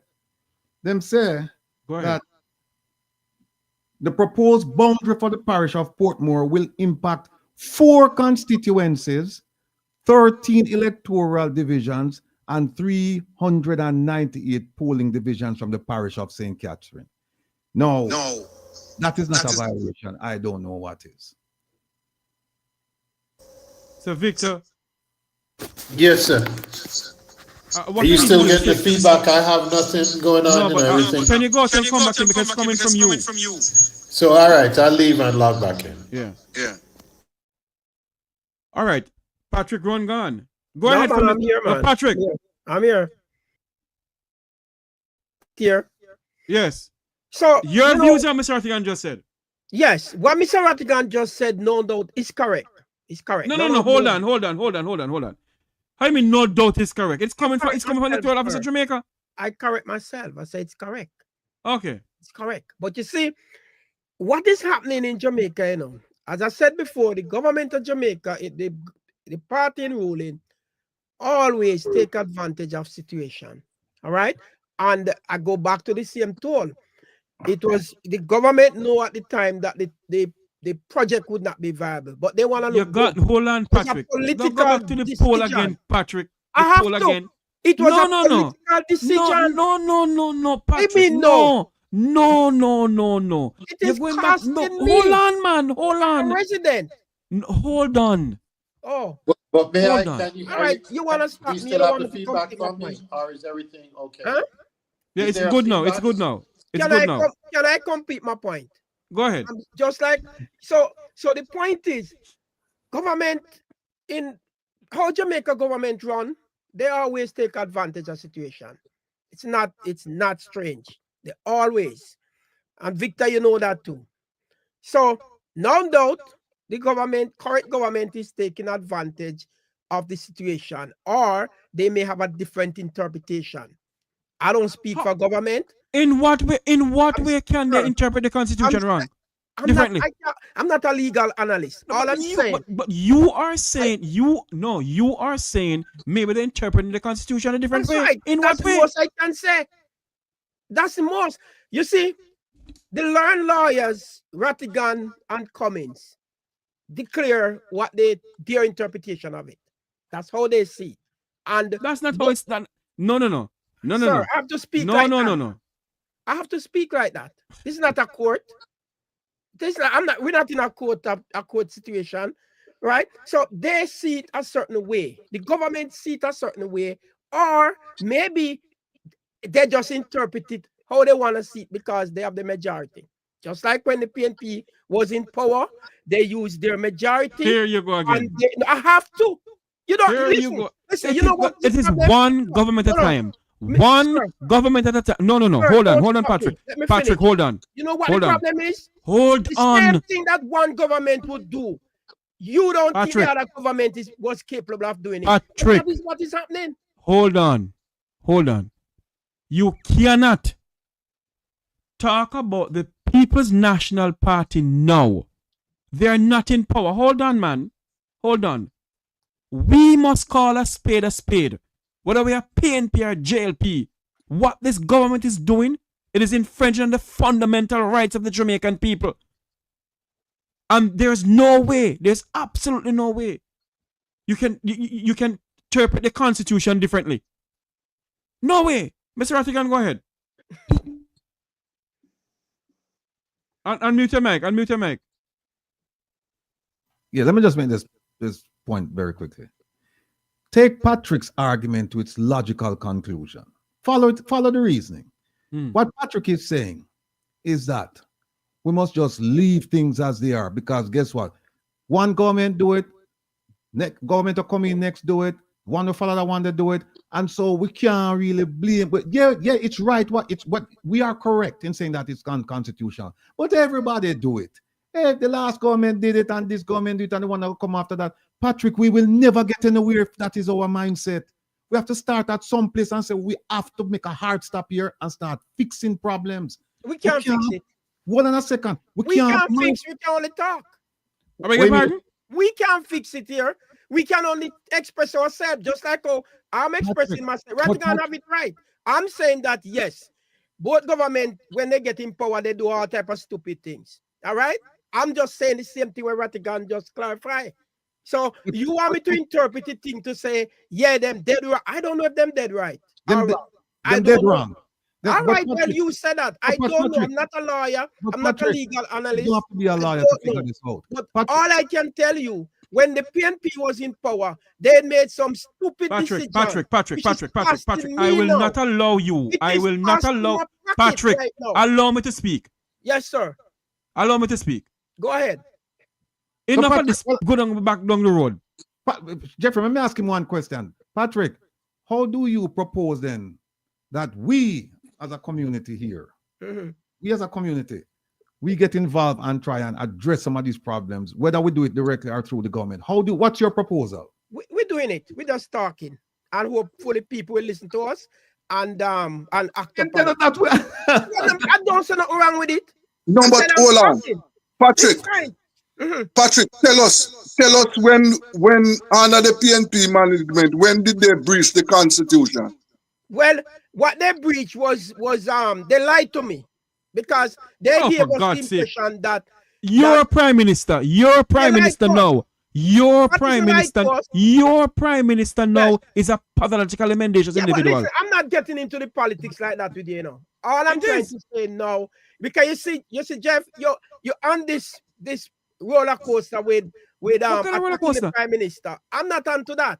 I'm just dealing with some issues now. And the issues I'm dealing with is that, yes, what the government may be doing now may be wrong, but years ago, a bigger wrong took place. Maybe wrong. Yeah, all right. Let's say it's wrong then. A bigger wrong took place, and people are not. What was that? What was that? To toll the road. And, no, for God Almighty sake. And it's costing me now. To toll the road? Yes. That wasn't part of the plan.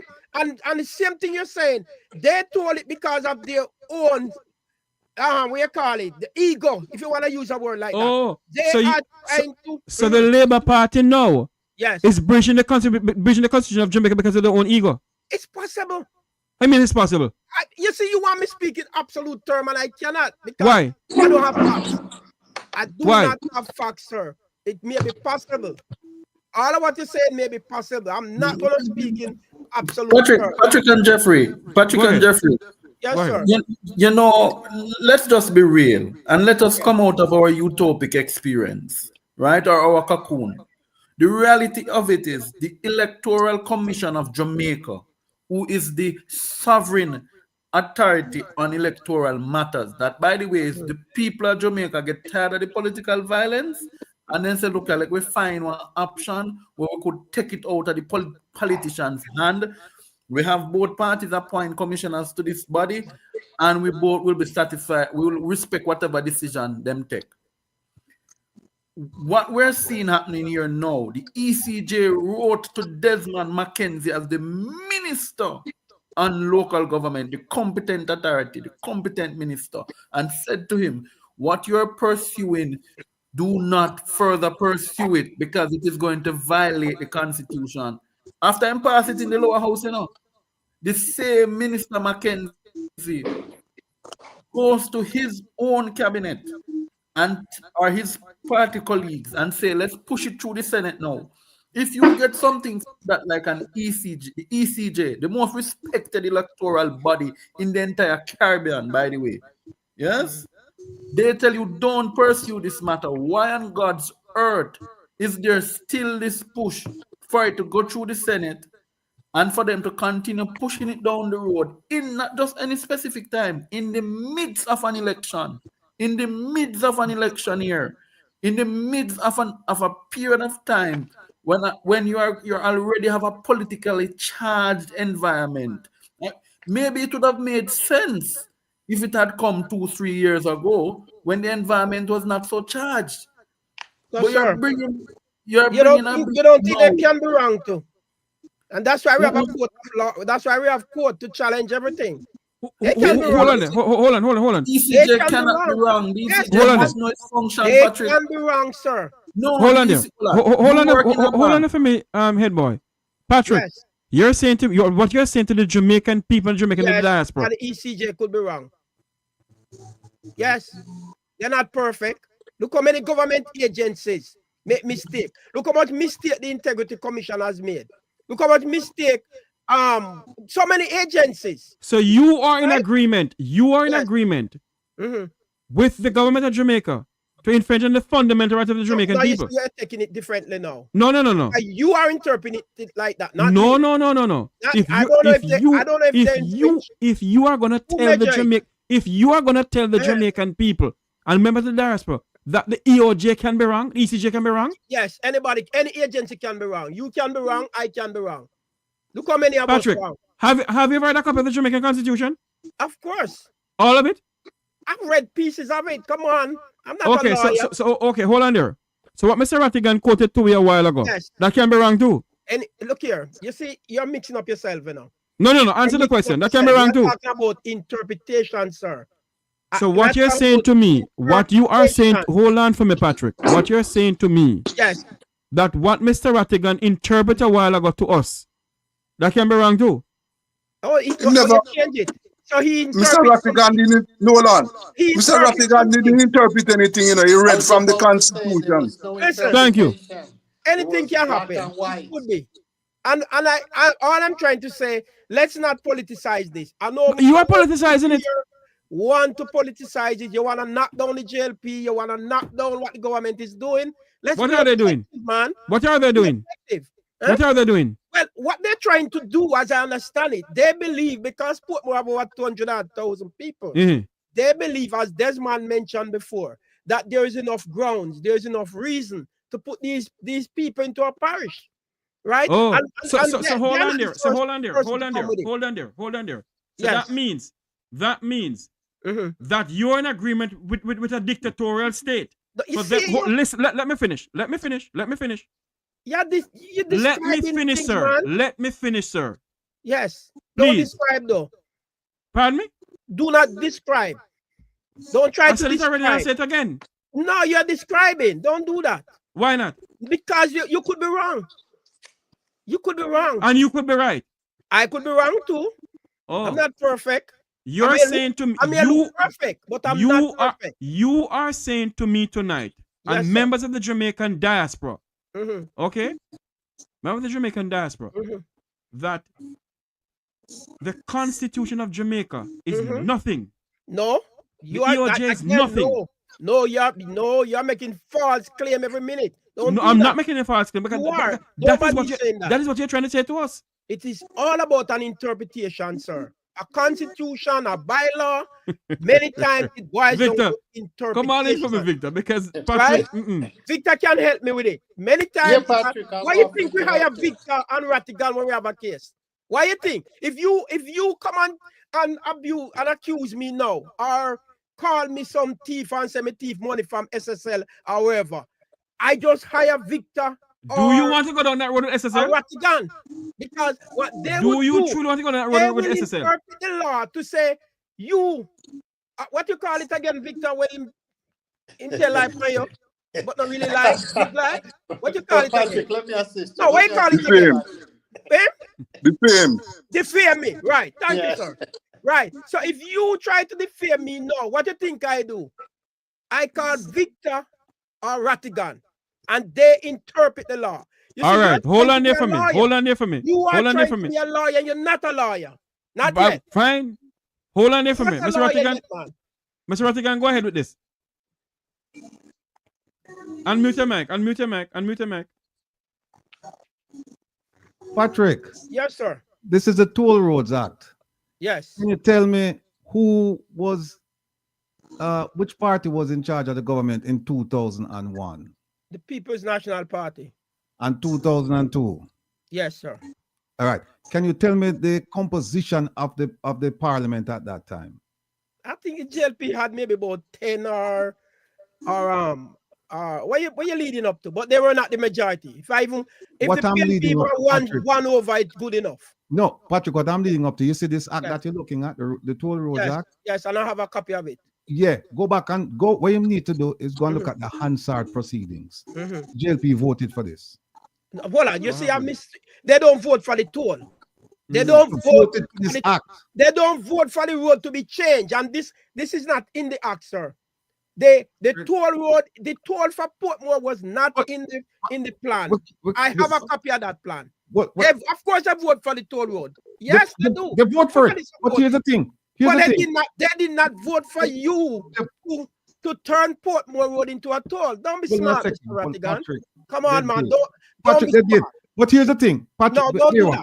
You're being disingenuous now. Here's what happened. I will bring you the Hansard proceedings. I'll bring you the Hansard proceedings. Yeah, but it does not include the toll. Listen to me. I'll show you the Hansard proceedings. But apart and otherwise, why are we talking about this when the subject is Portmore being a parish? Why we gone to roads? Why you sticking on roads and you say because it's costing me? But I did not bring you on here to speak about Portmore Road alone. Well, let's change the topic then. No.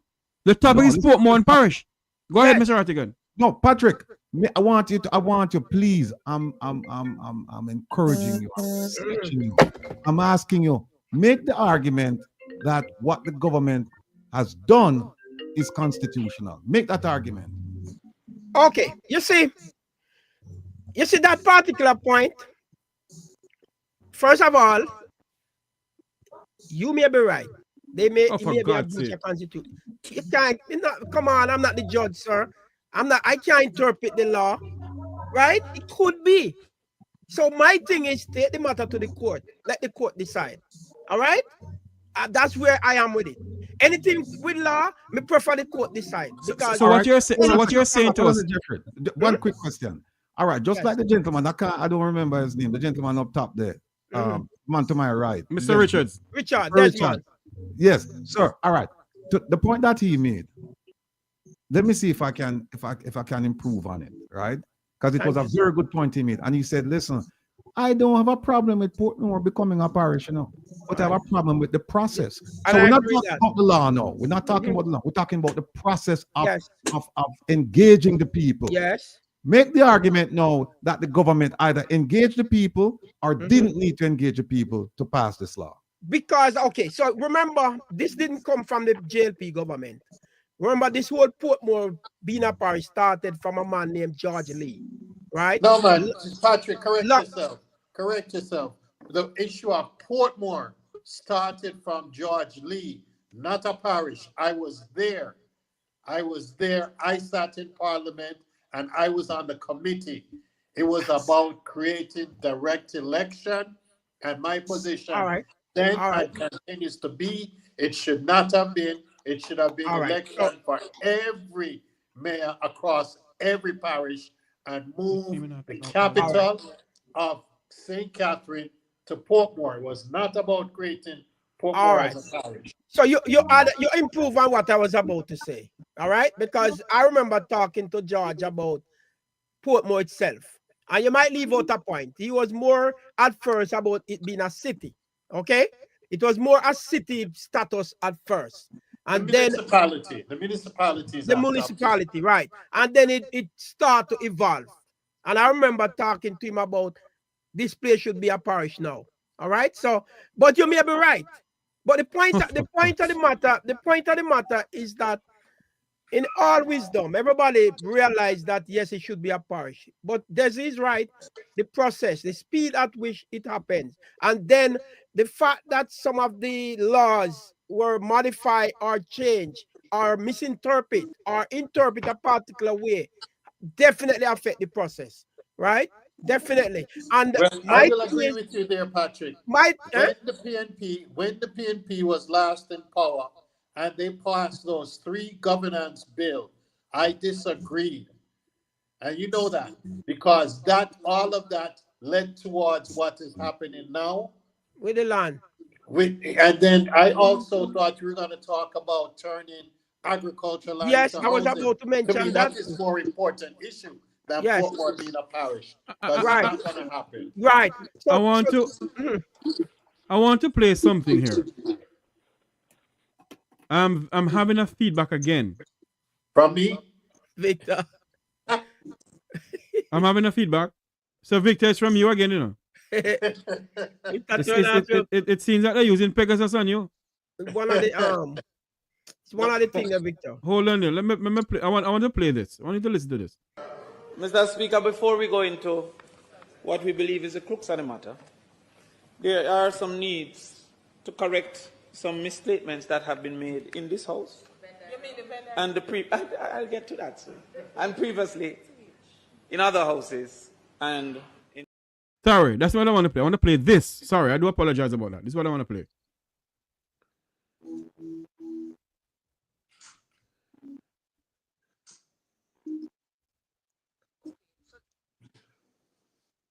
One moment for me. Let me play this.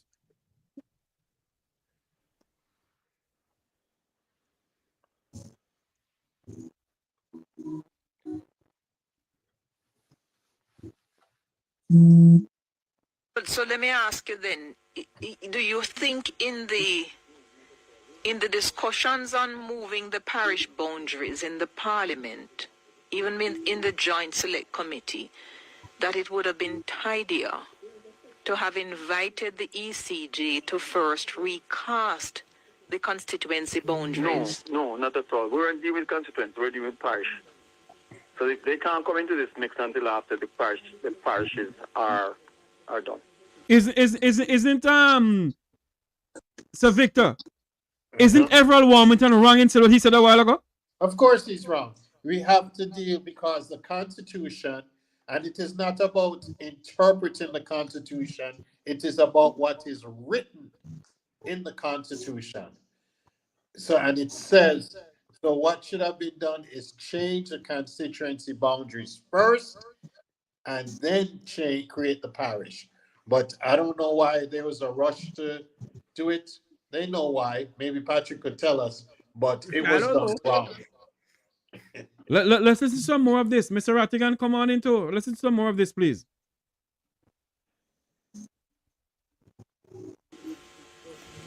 There's a section in the Constitution that has a very elaborate provision as to how to deal with constituency boundaries, and I'm sure you know it, which is section 67.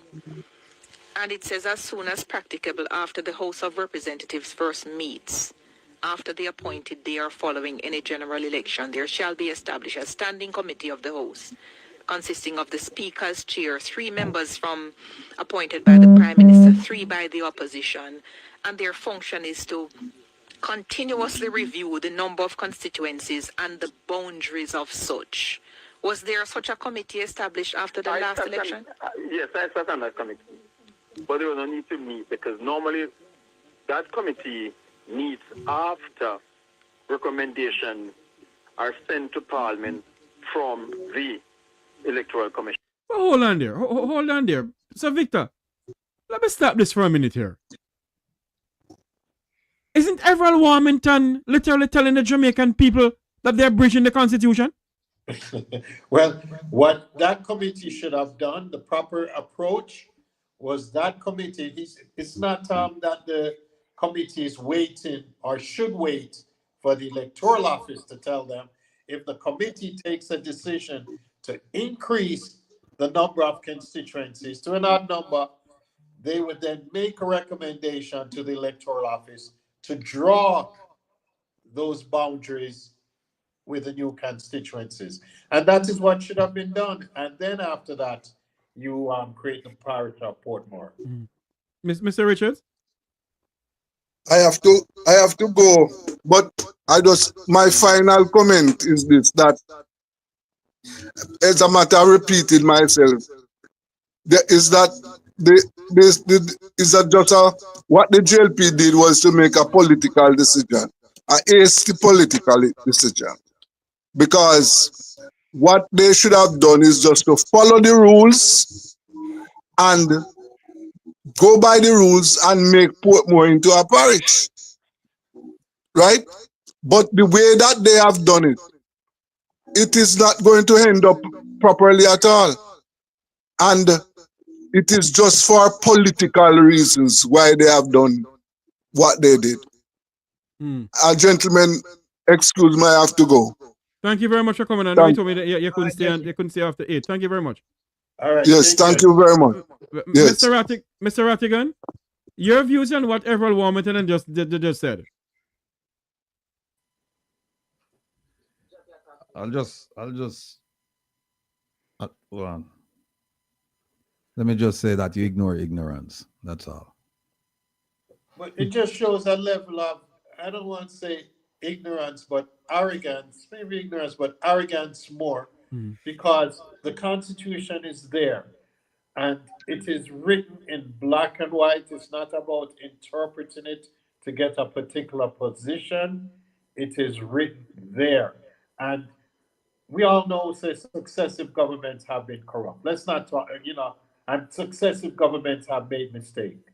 It's human beings. But what we're dealing with right now, and if you look at the arrogance, come on, Patrick, don't talk about the Integrity Commission.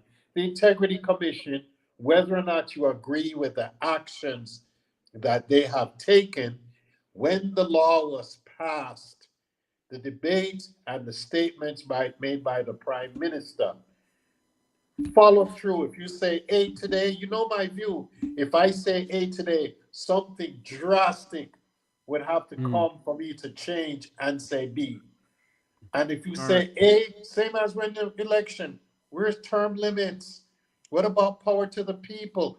And I want to get back to this bill that is tabled to change our Constitution. Read it. It is entrenching more power in the hands of a select few. It doesn't matter which government forms, which party forms government. That bill as is a major step backwards, and it is pissing on the people of Jamaica. Yes. Patrick, that is my position on that bill. Your views on what Warmington said a while ago.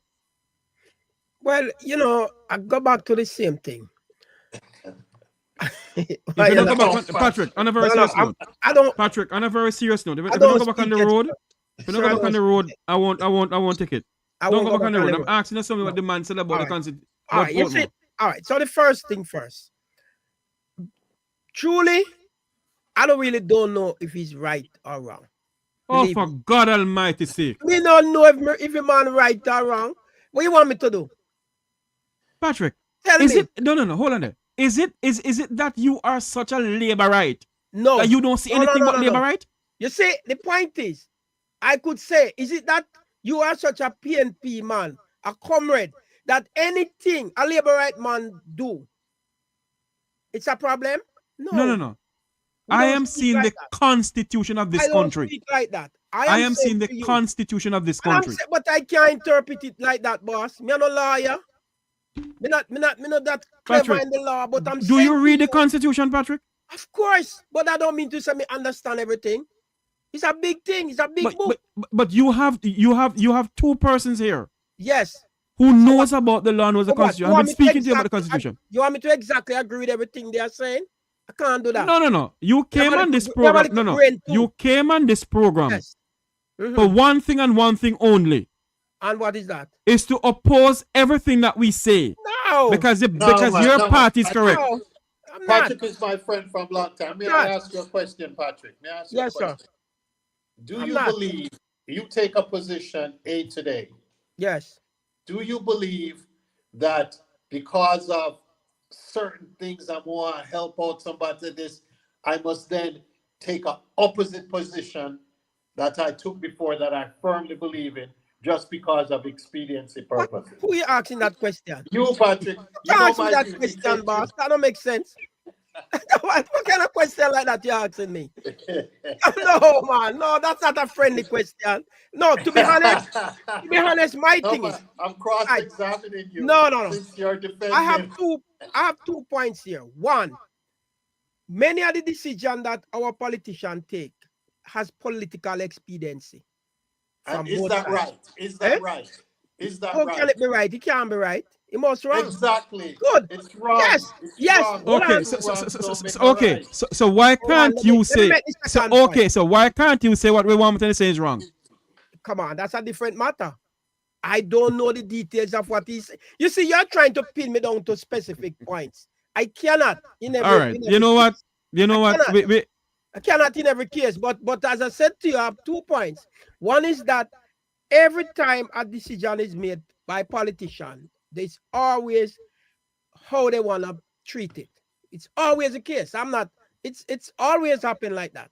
Good. But what you are trying to fail to work with me on is that when a PNP government is in power and they make decisions that affect my pocket, and I keep talking about it, you want me to be shutting up? No. So your party, your JLP party, well, don't make decisions. Listen to me. Yes. Your JLP party don't make decisions that affect the pockets of the Jamaican people. Most likely, of course. If both of them would have done something that affect people. No, I'm talking about now. Look at the lands. I'm talking about now. Look at the lands in Portmore. Look at the lands in Portmore. Every government come take the farmland. No. Okay. Every government from 1970. Patrick. Is it okay for your prime minister to bulldoze down people's lands? Bulldoze people house of the lands? Hold on. What? You see, again, you're the one who went on the road about houses, you know. Listen. You're not gonna ask me unfair question, right? Because first of all, which land he bulldozed down without? We are referring to some land that was bulldozed in somewhere in Portmore before. You're referring to something like that? Yes. Listen, I am not gonna jump on it to say wholeheartedly yes or no. It must be in context, right? You know, and everything. With all due respect to you, you know, with all due respect to you. Yes, I'm not sharing your views. No. What? You are one of them. Yes. Who allow this country? No, not me. To where this country is, because you know why? You don't know me then. No. No, Patrick. You know why? You know why, Patrick? What? When I can come out and say, listen to me. Because you dub me as a comrade. When I can come out and say, listen to me, the PNP well, you dub has me as done a labor, things. right? Whatever. The PNP has done X, Q, Y, Z. Yes. You cannot come out and tell the people of this country and the people of the Jamaican diaspora that what the JLP is doing now with Portmore is wrong. No, hold on. You see, You know, you're not listening carefully. You're not listening. I'm saying to you that no doubt their interpretation of the law could be wrong. No doubt. All right? What you want me to do is to be like Rattigan and say, yeah, them wrong. You see, he's a lawyer. He's coming from a different point of view than me. I prefer the court decide. I prefer a court decide. So every time I do the Constitution, the court have to decide. Not necessarily. I mean, not necessarily. Yes, I would prefer, because you know why? Right. It has a lot of political charge from both sides. And you could see that at this stage, the PNP is believing that with the shifting of boundaries, some gerrymandering might be taking place, right? Which to me is minor, because I see they do gerrymandering in New York several times. No. You cannot. Hold on. You cannot compare. Hold on. I have a call online. I have a call online. Still win. You cannot compare America with Jamaica. PNP, Caller, go ahead. I'm still gonna win. Hello, good night. Good night, sir. I want to say hi to a very good friend of mine, Mr. Victor Cummins. Mm-hmm. Good I evening. don't know if he's gonna know this voice. Victor, big up yourself. This is Chin. Chin from Central Kingston. Yes, man. I see how they mash up a place, but anyway, that's another discussion.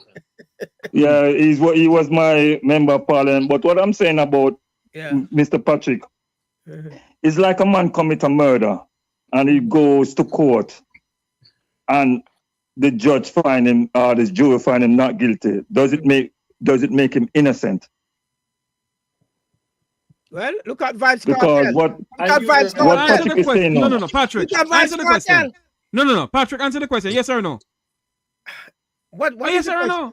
No, what's the question? Let me just get it. He asked a question about answer the question. Yes or no? Let me get it right. What's the question? What's the question again, caller? Yes, what's the question? Okay, the question is that now a man commit a murder. Right. A man commit a murder. And the jury find him not guilty. Right. Does it make him innocent? Well, you see, and Victor can help me with this. Man, you see, it's a difficult question you ask me, because you don't think the jury, you don't think all the defense would put their case together in front of the jury, and the jury will make a decision. What are you trying to do? Question the jury? Does it make the man innocent? You can never tell. Maybe not. You see, you cannot put me into a spot where I am not the judge. I'm not the jury. Thanks again. Thank you very much for calling in. Help me with this one. Help me with this one. Let me help you out, Patrick. Yes, let me help you out, the man. Yes. I'm gonna ask you a question. The man said, if a man is charged for murder, yes, and the jury acquit the person, man. Is he innocent? Hold on, Miss B. Right?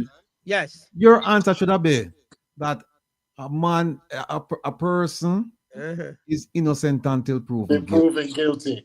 And therefore the man is innocent legally. That's your answer. Yeah, thank you, sir. I know you'd help me. Thank you. Thank you. I know you'd help me. So Miss B, yes, go ahead, Miss B. I have a next call coming in. Miss B, go ahead. What is the next point? Yeah. Good night to everyone. Good night. Yes, I am at class and listen everybody. As a ordinary Jamaican, listen me now. Mr. Patrick, good night. Good night, ma'am. We in Jamaica, we don't want to hear say PMP did do that 20 years down the line. JLP do that 20 years down the line. That not help we. Moving forward, we want people to be transparent, honest. No. Definitely. The person them I tell me I talk about Portmore and the boundary, and there's a thing you call it constitution, which is what everybody feel live off of. It is said for us, whether you are PMP, GLP, or no P at all. And Mr. Warmington clearly tell us that the reason why he move the boundary, he must send some over Dennis Daly and the rest of Gotan. No, you are said PMP did your toll road and that. Yes, PMP fix your toll road and it must be unfair. Yes, maybe you did right. Yes, PMP wrong. So two PMP wrong now, Labour fi come around. And when Labour come out, PMP fi come around. And then one other one come in and the other one wrong. Sir, this is 2025. The liars them now is more educated, more sensible more than the barrister than before. Right. Things change and we're moving forward. Let's call a spade a spade. Do the thing in the right way for the generation to come. We don't want to hear about the toll road. The toll road don't get mashed up and fling away and it never done right and we get them wrong. Talking now, we have talked today the 2025. If Portmore is to become a parish, people does not have a problem. It's not what you do, it's how you do it. Now, me can't talk the uptown language because I go to college. Me a chat patois. We are talk about say, all right, you want the Portmore to become a parish, no problem. Give the people a hospital, give them market, give them all the amenities that it takes for a parish to be, for a place to become a parish. Do not change it because PMP are going to get majority or JLP will get majority. No, if you stop talking about PMP and JLP when it comes to you, to people, land people, asset. Imagine now, a person over there will barely buy a house. He must go change him in land title. He must go change this, he must go change that. I think he can't buy food. I take him back and change the phone in Jamaica. Why you can't pay poor people? And he can't pay people because stress, change address, change this. They can't even send them picnic at school.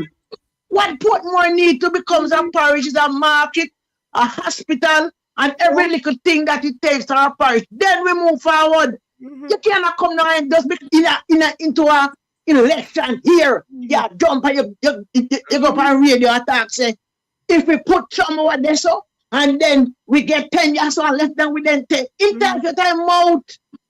So that is it. So we don't want to hear about where PG and do a portion and do a whatever and do with toll road. If when they do with the toll road, if the people never love it, fine, you go through already, it's wrong. No, but you fix it. Don't do the same thing and say this, that. Hold on, Miss P. Hold on for me, Miss P. Where's the Patrick? People, it's still blunder. So why you going to do something about it? You see, that's it. That what I'm saying to you, sir. It might be a more difficult task. Difficult task to do what? To reverse. Patrick. Maybe more difficult. Patrick, you and I know that government has. You and I know. Yes. That when they come on to contracts can be torn up and do all over again. No, not like that. Not to involve international companies. No. Can't work like that. It's Mr. Rattigan, come on in here, Mr. Rattigan. It may be too big. It's too much. Hold on, Jeffrey. Hold on, Miss P. Hold on. And I'm not trying to say because allow Mr. Rattigan to speak now, Patrick. Allow Mr. Rattigan to speak. Go ahead. I'm not saying that. Patrick, you mentioned international contract. Yes. Have you seen the contract? I've read aspect of it. Have you seen the contract? No, I'm not seeing it. Let me ask. Sorry. So do you know if there's a contract, if there's a clause in the contract for mediation? Most likely. Do you know if there's a clause in the contract for arbitration? Most likely those would be in things like that, man. Come on, do you know that? Do you know if there's a clause in the contract for reformation? Do you know that? No, I don't know reformation. You don't know not about the contract, so when do you talk about contract? Hold on. Why that contract would be different from any other contract? Because here's why. Because you know why? When you do them contracts, you have provisions in it. You have what we call them escape clauses, where you can say, okay, you know what happened? What we're going to do, we're going to renegotiate. And we can, and when we don't have to go court. We can go to an arbitrator. We can go to a mediator. Patrick, read the contract carefully before you come up on the program and spew nonsense. Now, please. All right, come. Let me make a point now, sir. Hold on, Neil. Hold on. No, I have a call on like no, Patrick. Listen to me. Sir, I run this program. I know that. I run this program. Let the caller answer. Let the caller come on the program first. Let the caller that is on the call say what she have to say, then I'll allow you to speak. Right, caller, go ahead. Yes, Mr. Patrick. So back to you now. These programs are designed to educate the uneducated like me. You're a big supporter of this program because what I learned from this program, I've never learned it no way in a school either way. So when you come, I think when they call it the Constitution, me have 55 and a Jeffrey and Mr. Rattigan make me know about Constitution. Me they use the word, but me don't know what I mean. So when I don't know your level of education or your whatever you do, please, sir, when you not come, teach people are watching in and learn and educate themselves. Come with facts, don't with the maybe or no maybe. If you don't know, you just don't know. Get to the fact. We are talking about Portmore, land are going to be parish and what if you want to get to that. What the milk we gone down the drain already, the river wash away. All we have to do, don't spill no more milk. And just get to the facts. This government that is ruling Jamaica, I don't know if you live in Jamaica, you know that. This man is ruling with a iron hand. And we, the poorer class of people, we are working $15,000 a week. We are suffering. That is the reason why we have too much crime and violence in this country. Because people are hungry. And when you're hungry, you're hungry. Your picnic can't go to school. You can't give your picnic a proper breakfast. That is the, when you talk about the things we are happening about going at the upper lunch and the big talk. We can't bother with that. Call a spade a spade. Jamaican people is not lazy. But why you call me to me here and you give me, I work me out, and me tired of when me get paid, me back with myself. That don't help me. That make me frustrated. When you look where Jamaica gone. No baby now born. The country turned. Two things make no baby now born. The amount of gay where baby can't produce from, and the amount of people who can't mind baby. Look on the statistic come out today. Baby top born. You imagine in a whole country you can get 20 baby borns in a year. In the next 10 years, what kind of Jamaica gonna be? Pure people? Yes. What can go so? Miss P, I have a next call coming in. Thank you for calling in. All right. Okay. Good night, caller. Welcome to the Electoral program. You're live. Yeah, I would like to ask Mr. Patrick two questions. Go ahead, he's listening. Mr. Patrick, does the tour bring any benefit to Portmore? Well, not to me. Not to Patrick, me. The question the caller asks you, Patrick, Yes. does the tour bring any? Not to me. All right. So hold on. Before the tour, Patrick, and you have a daughter supposed to go to school in Kingston, 8 o'clock. What time that person have to wake up? Roughly same time. You live in Portmore, sir? You live in Portmore? Patrick, I live in Portmore for 90. You can't think of Portmore. And I live in Portmore for 30 I have a daughter, you got St. Hughes. I want to go early childhood. Right? And then I wake up 5:30 in the morning for 12. So he told them, made car, she wake up 7:30. Same thing now. Same thing. Same thing now what? Yep. My daughter leave 7:30 because we reach our 8 o'clock. Same with you. So stop that crap. All right. Can I make a comment, Mr. All right, caller. Thanks for calling. And next thing. What I know next thing. Those development in Portmore, the toll have a great part to play in those infrastructure. And bye-bye. All right. So here the thing now, Mr. Rattigan. Do you know what percent of the Portmore toll contribute to the overall project? Patrick, you're going back on the toll again? He raised a point. Okay, listen. If you invite me here, you're not gonna shut me down along the way. I'm not gonna shut you down, but I have moved no, past the Mr. toll. Rattigan, I am speaking about Portmore becoming a parish. Yes, Hold on sir. for me. But good night, caller. Welcome to the Electoral program. You're live. Hello. Rattigan make a point, and I'm just asking him if he know what percent of the toll contribute to the overall revenue. You know what percent from Portmore, Rattigan? Your mic is on mute, sir. No, Patrick, I don't know the percentage. Good. It's almost 50% of the revenue. All right. Hold on a second. No, you're not gonna. Let me finish my point. Let me just say one quick thing.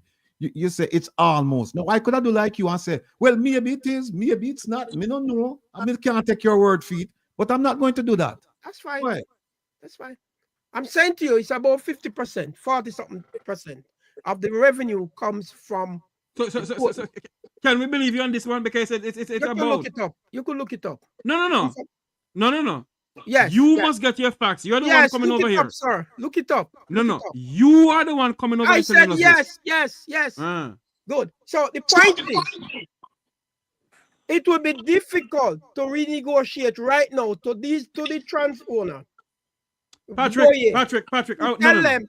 I am not going to go back down that road with you. I am not going to go back down that road with you. Oh my God. But the man I am not going to go back down that road with you. I don't understand you. The man no, because you are the one who was saying to us a while ago that we can't negotiate anything. I don't go back down that road with you. Let us move on from there. Let's move on from there. Please.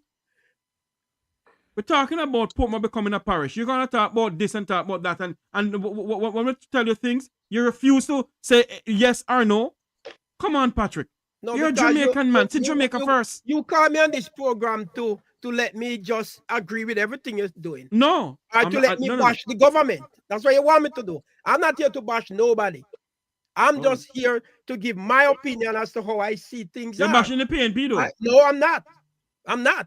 Go ahead, Mr. All I'm trying to say to you that you cannot be, because the JLP came up with some ideas as to how the parish gonna be implemented. You want me to just say yes, them wrong. Of course they're wrong. All right, that's your under the Constitution. They're wrong. Let the court decide. Under the Constitution of this country, the Constitution is the supreme law. Lawyer, sir. The Constitution of Jamaica is the supreme law. Isn't that so? And you may be right. But it's not for me to pass my judgment like that. Isn't Mr. Patrick? Isn't the Constitution of Jamaica the supreme law of this country? Definitely it is. But there's a thing you call interpretation and context. All right? You don't just run like that. Just like Ratigan. Victor, go ahead for me, please. Well, I want to move away from... finish your point. Patrick, the toll is there. What I want to talk about is agriculture and Thank you, about using good land for farming to put houses on. What has happened? They have distributed land to their friends and other people, and I know. And they're putting up houses there, and we're an agrarian economy. And we need to be able to feed ourselves. Look at the price of food now, and with the tolls that are really tolls, right? With the tariffs that have been put in the U.S. That is increasing food in the U.S. and it's going to increase it for us here. The poor people, one of the things I learned with solid waste, poor people generate more garbage because they have to go shopping more often. And then they use this tin stuff. They have to buy tin things. That's not good for us. Right. That's not good for people, especially as we move up in age. That's why we have such high diabetes and other things. And then the poor people can't afford to get the good medical coverage. You talk about trillions of dollars wasted. That is what we know about. And successive governments have done this, and they're not focusing on the poor. Reason why I advocate term limits and qualification is because people are just going into politics to see how they can feed at the trough.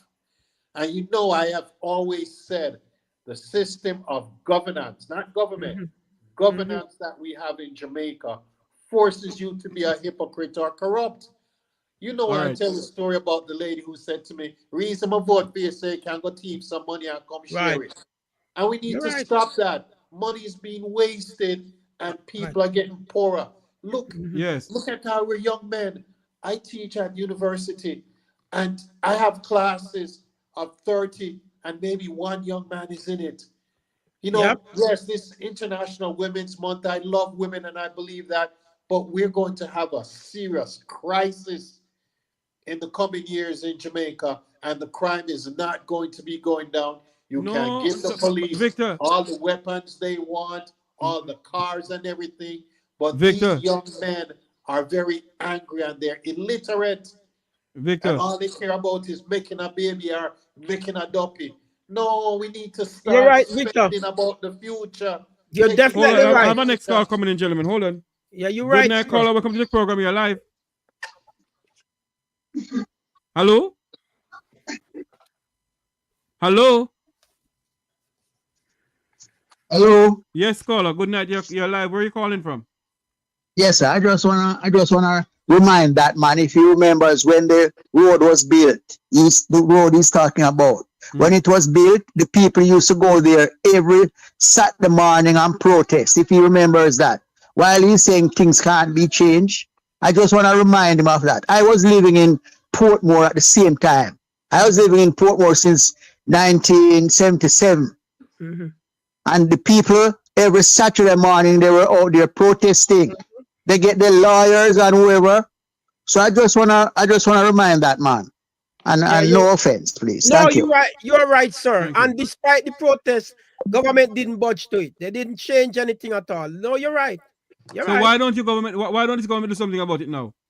You keep asking me that. I think it might be harder for them, but they I mean, how it's harder for them? Because of the arrangement in place, and you talk about over 40% of the revenue. Right, so the contractor might not want to negotiate that. So how is it? Hold on for me. How is that this government negotiated with the airport authorities of Jamaica to get the money now to go and fix roads? Aren't you aware of that? The logics are the point, sir. Aren't you aware of that? That's totally different. I don't know those details, but what do you know? You're a journalist. You own a newspaper in the United States. Yes. You're a journalist. I don't know nothing. What do you mean? I don't know nothing. The agreement for the toll road, Patrick. Huh? The agreement for the toll road gives government the right to renegotiate because it is not a long-term 50 whatever year contract. Within the contract, it gives the right to renegotiate it. And each time when you listen, when the tolls have increased, that has been part of the negotiation that has taken place. So while the PNP built it, successive governments have continued to renew the agreement with the company to pay off. You're not right, sir. You're incorrect. First of all, there's a formula for the toll. And that what do you mean the man is incorrect? That's my interpretation of the contract. All right, good. I'm looking at contract. All right, sir. Contract law. Good. That's your interpretation of it. So there's Patrick, have you read the contract? Sir? Have you read the contract? Yes, sir, I did. When did you read the contract? Why are you interrogating me? I'm trying to answer a question and you're trying to interrogate me. Because you're talking nonsense, Patrick. You're stopping my flow. You don't stop it. No. You are talking nonsense. No, you're stopping my flow. For a well-known journalist, everything we ask on this platform, you do not know. I don't understand this. You keep stopping my flow. What flow? I was trying to explain to Mr. Cummins that there's a formula. What formula? Baby formula?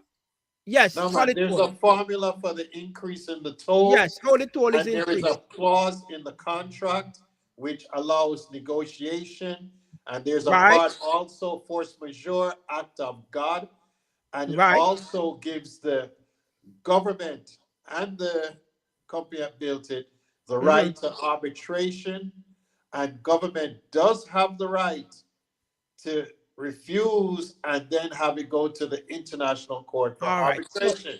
And what I'm saying is that successive governments have not taken that route, and they could have taken that route. And I'm saying to you what I think is happening, because over 40% of the revenue is from Portmore. It's like they can't touch it now. It's not that they can't, it's that they don't want to. They can't touch it. The project would collapse. No, man, the project would collapse. That land they got stayed near the bridge was well. Hold on, I'm an next call coming in. And that is why we Good night, caller. Welcome to the program. You're live. Go ahead. Good night, Jeffrey. Yeah. I'm here listening that person named Patrick. Could you ask him a question if you know which member of parliament was the member of was demonstrating when the toll road was building? I would like to hear from him if he knows which member of parliament was one who was opposing that road.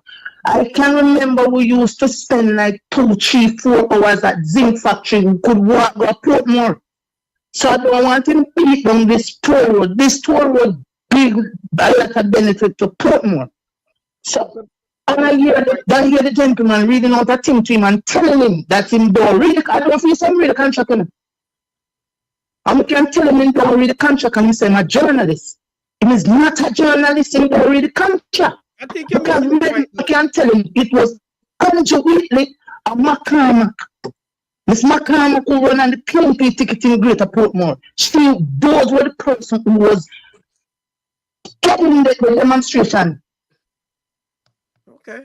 I can ask this man, my name is Sir Patrick, if he could remember when that road was only the one carriage road. Yes. I still live over there. I I'm still live and I'm letting you know that listen. Andrew will spell a road to St. Thomas, and if they did do it properly, I wouldn't have a problem with it because it would be well spent taxpayer money. Journalists need to know where that $3 trillion go.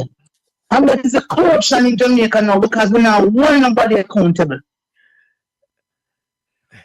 And good night, the sir. problem. Good night. There is a problem. We are strained. We are strained anyway. Corruption. We are where strained people from the feel point. it is the way to go forward. We have institutionalized corruption, and that is the problem. It only suits you to stray, but when we talking about it, we're straying. Jeffrey, you look like you're pointing at me now, man. Patrick said, pointing at me. I'm just an ordinary guy trying to give some opinion. Mr. Artigan saying something. Yes. Patrick said we are interrupting flow. Water can't flow uphill, you know. Cannot You're flow right. uphill. You're right. And what I say is that the arguments of Patrick, Patrick now have no flow because what Patrick do is distract, divert, him do everything for run from the subject. I'm looking at where you have right up there as a subject. It's a members of the Jamaican Diaspora speaks out on Jamaica's political climate, and you were referring to Portmore. Yes. Then we have Patrick come now and throwing this rhetoric and try to take we off track at our board road. We can't talk about a million things. But the fact of the matter is that we're not focused on the issue. And you hear what him say? Him keep on listen to when you ask him a question. Him not give a definitive answer. No. Him say maybe it could have go so, and maybe it could have go the other way, and him can't give no opinion, and him can't. Patrick just refuse. I know him can't answer. No, Patrick can't refuse to answer. He refused to answer. Patrick, they're saying that you Victor, are. you played me up, Victor. You look like no. Hold on, sir, Victor. Victor, Hold on, sir, Victor. No. You in your bio, you know, you said that you're a well-renowned world journalist. Victor never help you. Patrick, we don't have to help you. You're a journalist. That's marketing, boss. That's marketing. I'm trying to market myself, sir. That's just marketing. But Patrick, I'm trying to pivot from the toll road to talk about agriculture, you know. And nobody wants to stay. Hold on for Mr. Victor. We're not talking about agriculture because we want to talk about, are you aware of the Moroccan fertilizers? Yes, I'm aware of it. It was a gift. It was the government. A gift. Go ahead, Mr. Rattigan. All right. Let me ask you a question, Mr. Patrick, because you said you hold on. We finish with the tool because no, Patrick, you see you're disingenuous. You should have asked, are we finished with Portmore as a parish? That's what I was about to ask. Sorry. I know what you're about to ask. What you ask. You ask, say, sorry, are we I'm finished correcting with myself. I'm only human. Yeah. I'm correcting myself. Are we finished with the Portmore now? Yes, because we're talking about the fertilizer. We're gonna talk about agriculture now. Fertilizer, yes. Thank you, sir. I'm only human, sir. Patrick, sometimes. I don't know anything about agriculture, and I'm not a journalist. But I need to ask you some questions since you are the expert on agriculture. Well, and you know everything going on in Jamaica. No, you. Agriculture school in Jamaica. Am I correct, sir? I did, but you're in constant touch with farmers and about farming in Jamaica. And I have a farm paper too. Yeah, and you're in touch with the Minister of Agriculture. Yes. Okay.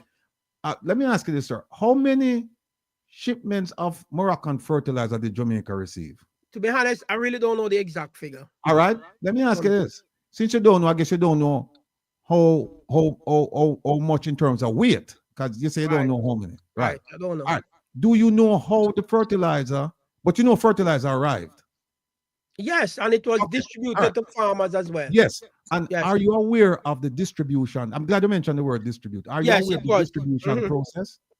Yes, I understand.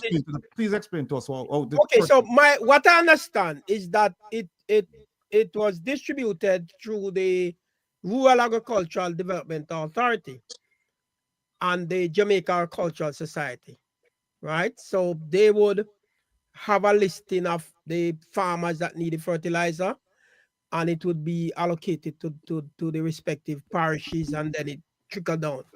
That's what I understand. Do you know whether or not that process was followed? No, sir. You don't know. No. So anything I tell you now, will you believe or not believe? Well, I would have to listen to you because of course, there's always more than one side of a story. About your belief. What are you trying to do? Don't pin me down to your opinion. Well, here's the thing. Don't pin me down to your opinion. Just tell me and I'll answer you. Patrick, what I'm telling you is not my opinion. What I'm telling you is documentation I've received from the Minister of Agriculture. Okay, I listen. All right. Now, each bag of fertilizer weighs 110 pounds. Okay. Each farmer, in order to be eligible to receive fertilizer under this program, you have to have a RADA card. You have to show that you're active. Right, you have to be a registered farmer. You have to be registered, right? And you're entitled to only 2 bags. Okay. This is not my opinion. This is I'm not saying that. I didn't know the exact amount. Right. I don't know the exact formula. And the distribution point is RADA. You have to go to RADA to get it. All right. Now we have videos of bags marked gift from Morocco, Moroccan fertilizer, being transferred under the cover of darkness, transferred from one truck to another truck, and transferred from truck to houses, private houses. Right? This, what I'm telling you, is not my opinion. These are facts. Give me your opinion on the facts I presented to you. Well, you just said it. I listened to your opinion. On what you just said? Yes, sir. How could I? Let me see what I should if you say you have videos with the fertilizer being distributed, and based on what you're saying, it would appear that it wasn't distributed based on the agreed or the plan that was set, that was put forward. That's what you're saying. So you are. I'm not sure what your conclusion is. You want me to conclude for you? I don't think I need to conclude for you. No. Just make your point. No, I've made the point. I've given you some facts. And I hear your facts. I appreciate it. I'm asking you what because you mean my opinion on it? Yes, sir. Okay, so my opinion on it, if it is not being distributed how it should be done, that's wrong. And that's corruption. Of course. All right. No, here's the thing. You and I have had this conversation before, to be fair. And you say it's wrong.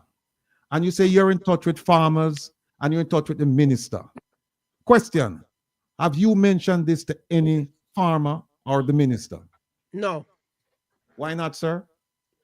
I don't remember why, but sometimes you have so many other issues dealing with. I just never mention it. Well, now that you know, will you mention it? I think I might need some more of your facts that you have. Like, for example,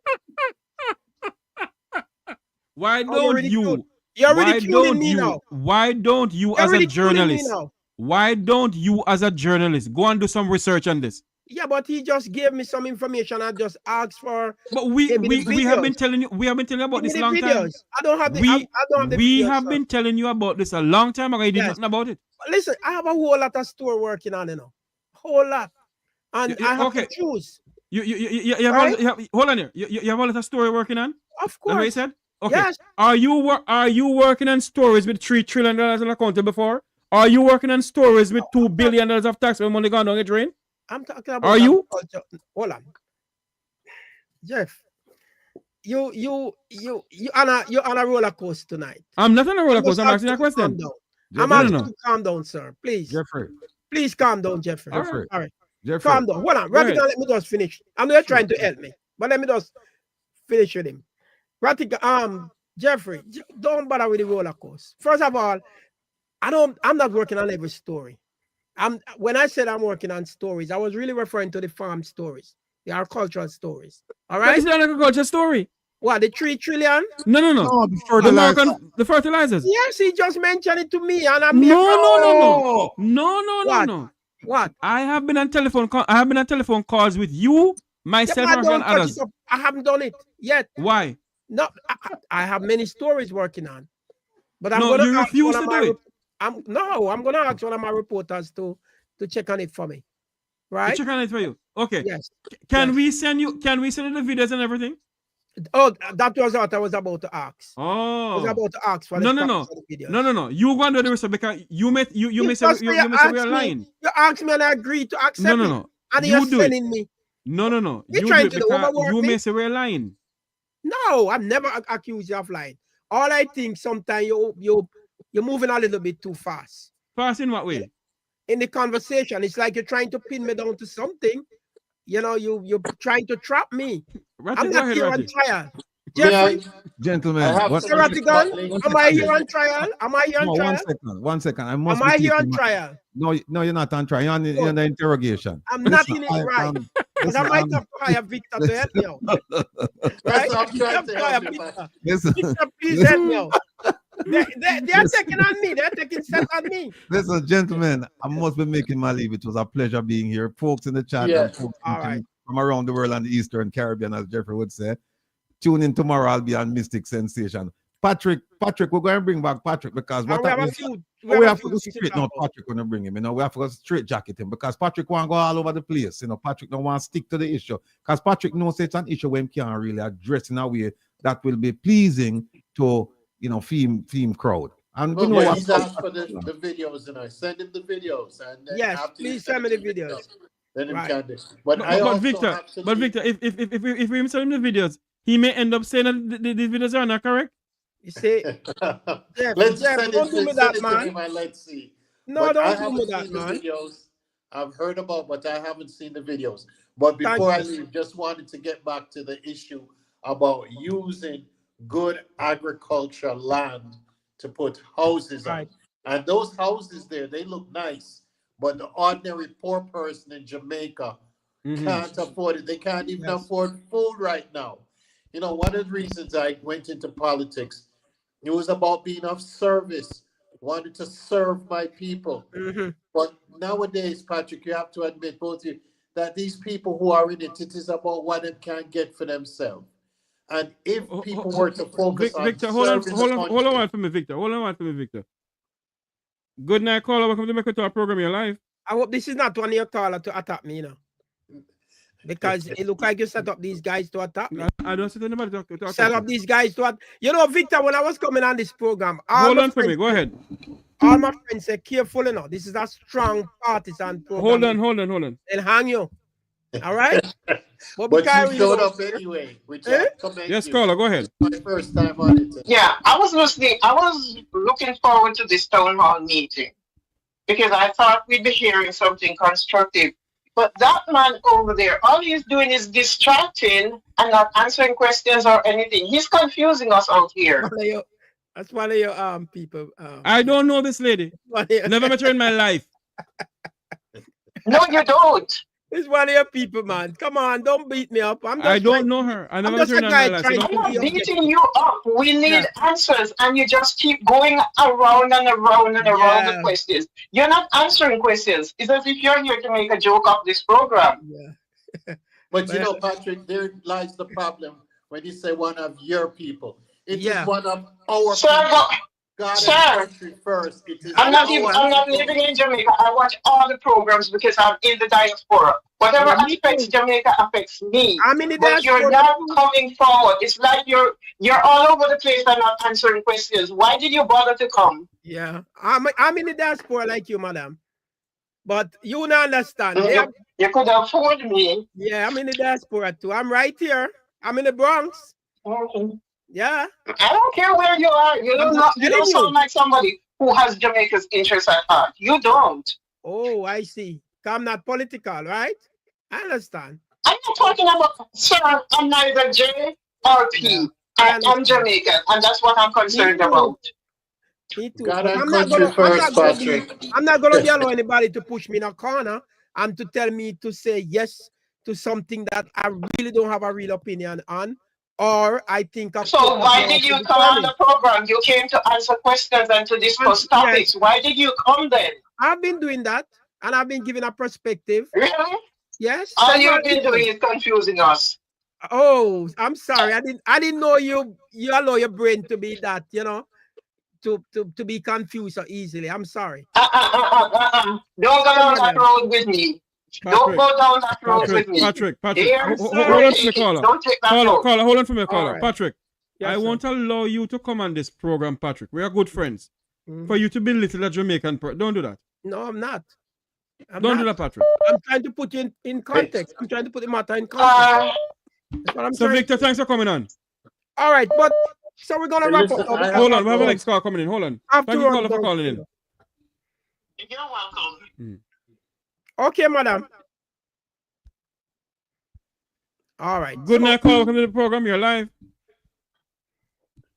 Good night, good night. I have learned some things a little while, you see? I want everybody who listen to learn. When you said to Mr. Patrick, there is a world renowned journalist, and he read out the accolades, and Mr. Patrick said, that just marketing. You know, say me learn something from that. Yep. That mean when you see people put up, say, this, that, and he catch bolted. That is what catch bolt. The people put up where they want to put up. Right. And you know you're buying to it. So that's why I love your program, because him put up, say, my world renowned journalist and this, that, and when the journalist question take him, he can answer. No. And if he was a different somebody, and he put out him and market himself and me want to do business with him, I would go in and do business and know say it's a scam me again. No, it's not that. No, don't do me that. Don't do me that. Don't do me that. Don't do me that. I'm just trying. It doesn't matter what party you have a right to support. Any party you want to support. Definitely. That is your fundamental right. Right. But you must learn to call a spade a spade. Definitely. And Jeffrey, make I tell you something. You don't know what you are doing. You are doing Jamaica, and Jamaicans like we who never get the opportunity to go to college. A great deal. And with that, I thank you from the bottom of my heart. Thank you. You bring some people, and you bring some people, and you bring some people, and we just listen and dissect and learn. And to the Jamaican diaspora, I am saying to you, in a few months from now, under God, when Mr. Andrew is come out of office, prepare to come operate some hotel down here. Prepare to come build up some factory down here. Jamaica need you. Jamaica no want to know. Jamaica need uno.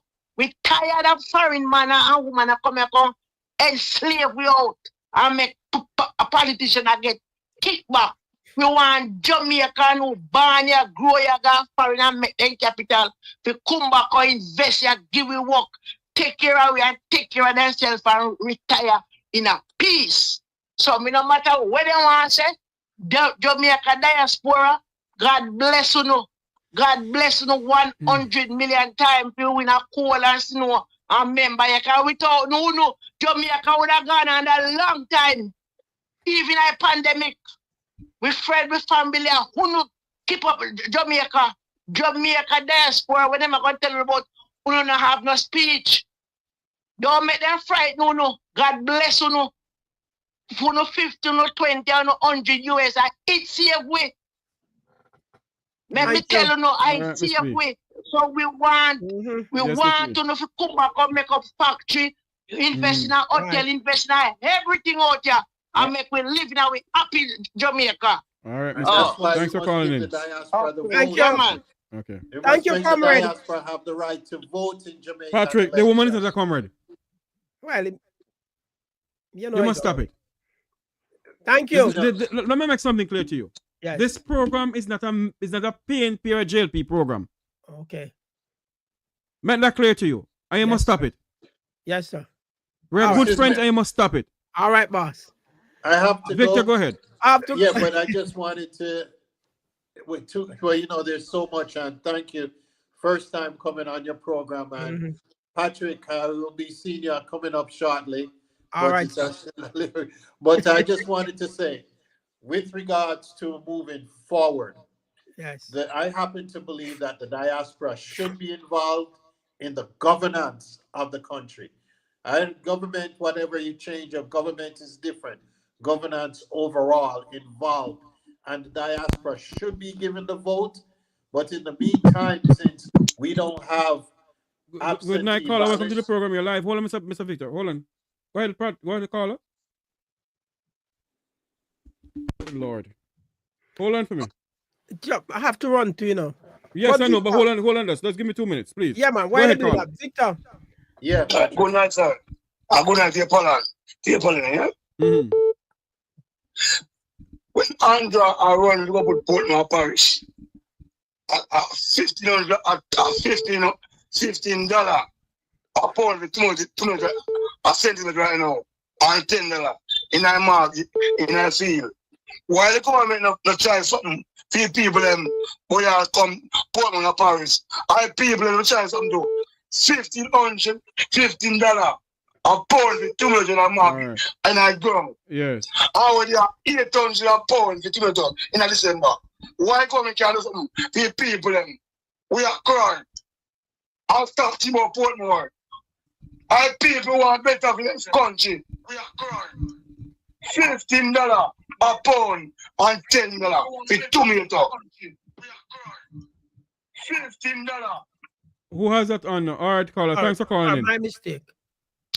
All right. All right, caller. Thanks for calling in. My mistake. I guess All right, we'll so come back on another time, Patrick. Can I continue this? So what I want to really say now, want to Jeff, focus before we about leave. agriculture. Yes, go I ahead. really appreciate the opportunity on this program, and it's different, and you know, it's, I think from time to time we must select our topic, stick to it, and you know, and just be balanced some of the time. One of your friends calling now, Patrick. I'm gonna get this one.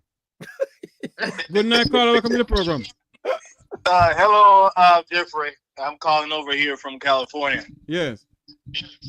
Yeah, is Patrick still there? He's still here, grinning off his mouth, his teeth. Yeah, man, Patrick is very funny. I know he's a good sport. Yeah. Who's this? Who's this? I like it. You know, he's very funny. But you know, this program. The only thing I would like to say to Patrick is that when you're going to debate, you need to debate in good faith. You know what I mean? If you can have a discussion about serious matters, just do it in good faith. You know what I mean? Like most of these programs that, you know, most of us watch is there for learning. That's the value that we place on it. So we don't welcome distortion, right? So just do it in good faith. But otherwise, I think we need more of him. He's a good sport. You know, he's not getting, you know, upset or angry or mad and disrespectful and things like that. So, caller, you only have 2 minutes. Caller, you only have 2 minutes because we gotta wrap up the program. We only have 2 minutes. I see you're getting a signal from the producers here in the chat room. My producer in the chat room and producers sending me WhatsApp. So we have to wrap up. So go ahead for me. Yeah, man. Yeah, man. That's it. That's all I want to say. Respect, sir. Quite noted. Next time, let's talk about agriculture and constitutional reform. There you go. 2 topics, Patrick. No, one, man. Nobody mix constitution with agriculture. And let's pick a topic in agriculture because it's wide. Well, you know, if it's agriculture, I want to talk about organic, but no problem. Just one area in it. That's important right now and more urgent. Right, sir. So, Patrick, get a copy of the bill. Read it. You know, read the bill, the proposed bill for the Jamaican Constitution, what they keep on saying, road to republic. No, it's a road to oligarchy. That's what they're proposing, a road to oligarchy to entrench them and their friends in the governance of this country. It's not about the ordinary. Patrick, give us 2 minutes before you go. Wrap up in 2 minutes. Good. So this is a good program, as I said, and the issue that is affecting Portmore right now, it's a serious issue. And I understand how people feel about it from a political perspective. And it's just government playing out again. As I said, it just have government play out to interpret it however they want to interpret it. Right? And that's why the weakness in Jamaica's constitution, it is so vague that anybody can interpret it to their advantage. No, the Constitution is not vague. That problem is our governance system. The Constitution is clear. Even though I don't agree with aspects of the Constitution is clear. It is a governance problem where successive governments believe that they can railroad the people and push through what they want for themselves and their friends. That's the problem. I agree with that statement. Thank you very much, gentlemen, for coming on. Take care. All right, sir. Thanks much. Blessings. All right. My good friend Headboy, welcome back to the program. Headboy? Unmute your mic, Headboy. Friend, you're still on? Yeah, man, go ahead. Yes, it was a spirited discussion. I had to step away because I had shared with you earlier, and I had an appointment. So I ran to my appointment. Yes, I know that. And then I just returned. But I think I need two of me. Right? Maybe what I should do, Headboy, is open up the phone lines where people call in, eh? Yeah, man. Let's hear what the people have to say. Yes. Open up the That's why I lines. have you back. The numbers to call is 954-529-8030. My producer in the chat room, walking in divine purpose. We're gonna open the phone lines. I hope that is okay with you. We're gonna open the phone lines and get some more calls. 954-529-8030. I know Miss P may end up calling back. I don't mind. Go ahead, Headboy. But I'm telling you, Jeffrey, very good discussion. Good discussion, even though it was like doing dentistry. But such is it. Let me tell you, sometime in life, we have to exercise a little patience. And this shows you where the JLP argument, and I'm glad that you brought the gentleman online. So people could understand this is how the JLP is positioned in the argument. Yeah? And they have positioned, and I'm not saying the gentleman is JLP, please, but I'm just saying this is how they have framed the argument. The toll should not have been there in the first place. So it is but they have been there for 9 years. They have done nothing about it. Right? And what I don't understand with Patrick either, that Patrick won't accept the fact that the Labour Party can do something about the toll. Yeah, but I pointed out to him. You heard Rattigan agreed with me. You heard what's his name agreed with me. There's an IPO, the IPO called Trans Jamaica IPO, right? The highway is owned by NROC. Right? Yes. Hold on for me, Headboy. Next call coming in. Let the caller come. Good night, caller. Welcome to the program. You're live. Good night. Yes, sir. Go ahead. Yeah. That man will come on the station a while ago. John say, "What a man bias man." I saw really. Huh? Turn off your TV in the background for me, sir. Okay. Turn off the TV in the background for me. That's it. Yeah, right. Okay, go ahead now. Mr. What a man bias man. Mr. Really, you can't talk to these guys now. Why are you saying bias? Because these. No, man, I see man answer no question. Man, man come to mash the program. I distract him come for distract you know. Distract himself can't distract. I distract the man come for distract because nobody, even my little grandpa, the 2-3-year-old say, Grandpa, I couldn't take off the man, they don't see man not talk right. I distract man come for distract the man. Because of that the man boy really me have some deal with man. Me have some typical labor right we deal with. And I said them to you have to tell them to right now, if tell them to the house get fire, they tell you to lie and go and let it be burn down. I tell you something, Jeffrey, 1 second. Is this our friend from South Manchester? Yeah, man, I South Manchester from this one. South Manchester, blessings, man. How things in the cool South Manchester? We get liquor, we rain the stable and cool down the system, you know. We're good, man. And we're kind of cool, and we are very cool and nice. And But I this hear a man you heat guys up are ready everything for, because everybody turn idiot. I hear you When guys it's are a man ready for attack for Peter your program. Bunting. Caller, I hear y'all are ready for Peter Bunting. No, man, Donovan Mitchell. Oh, you're in central Manchester. Central Manchester, yeah. But Central well. and South is his brother and sister, you know. Near as Yeah, I know. possible. A thin shade between both of them. The Williams, what's that? The Melrow between Williamsfield there? Yeah. Right. Yeah. And when you come You cross know. keys, it's south. We And when enjoy you the come program, man, but my man just go make everybody run let for me it. ask But that- let if me you ask call that- my program, I just sit down and take him in. Because right now, if I could have called him and talk to him, and I tell him, say, you shouldn't show him face for Jamaica TV as long as he live again. But we just make it go on and just go on and listen. Thank you for the good work, yeah, so let go me on. ask And that- hold on, so let me ask that- Manchester, man, we go on big it up at all time. Hold on I'm for- trying to everybody. Before But like you on the go. program, just go on easy. Yeah, but before you go, Time caller, come. before you go, let me ask you this question though. Don't you think that we should have balanced people on the platform, have a PNP and a JLP at all times? Of course we need that because even though we are Jamaican, you know, so we have to get people view, but we don't want the bias thing. We just want the straight thing because I heard somebody saying it. Listen to this. I hear somebody right now, you know. I'm going to vote for Mark Golding. I have Mark Golding come in and I do what Andrew do. I'm going to tell him, I'll cost him out, you know. We want a change. Yes. This is not about politics, it's about Jamaica. Of course.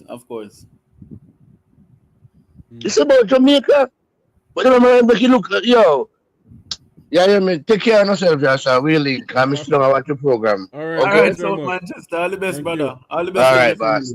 Wherever Cheers, you're listening, watching from around the world and the Eastern Caribbean, it's the Make We Talk program. The numbers to call into the show via WhatsApp or straight. It's 954-529-8030. That's 954-529-8030. Those who want to call in via WhatsApp from Jamaica, wherever you want to call in from, 954-529-8030. You can also call in straight, 954-529-8030. We also have Headboy on the one moment for me. Good night, caller. Welcome to the program. You're live. Good night, Jeffrey. Good night, Headboy. Good night, Look here. sister. How you doing? This program is a college, and it no matter what persuasion is, because if you're a labor right, he's just a Jamaican. He's a PNP, he's just a Jamaican. But my problem is call a spade a spade. Stop beat around the bush. Because Jeffrey, you're one of my teacher. And if you keep a class and you say something when you right, make a call and say, Jeffrey, no, Jeffrey, no. That's not right. Yes. You shouldn't have said that. If me not even go say over the year, me will call you half the year and say, Jeffrey. True. You shouldn't go say that. Understand? True. So when these people, and you know what I hate, will cut me to the core, you not living the life of that person I will tell you, like a person go to prison. And I tell you what happened in that prison.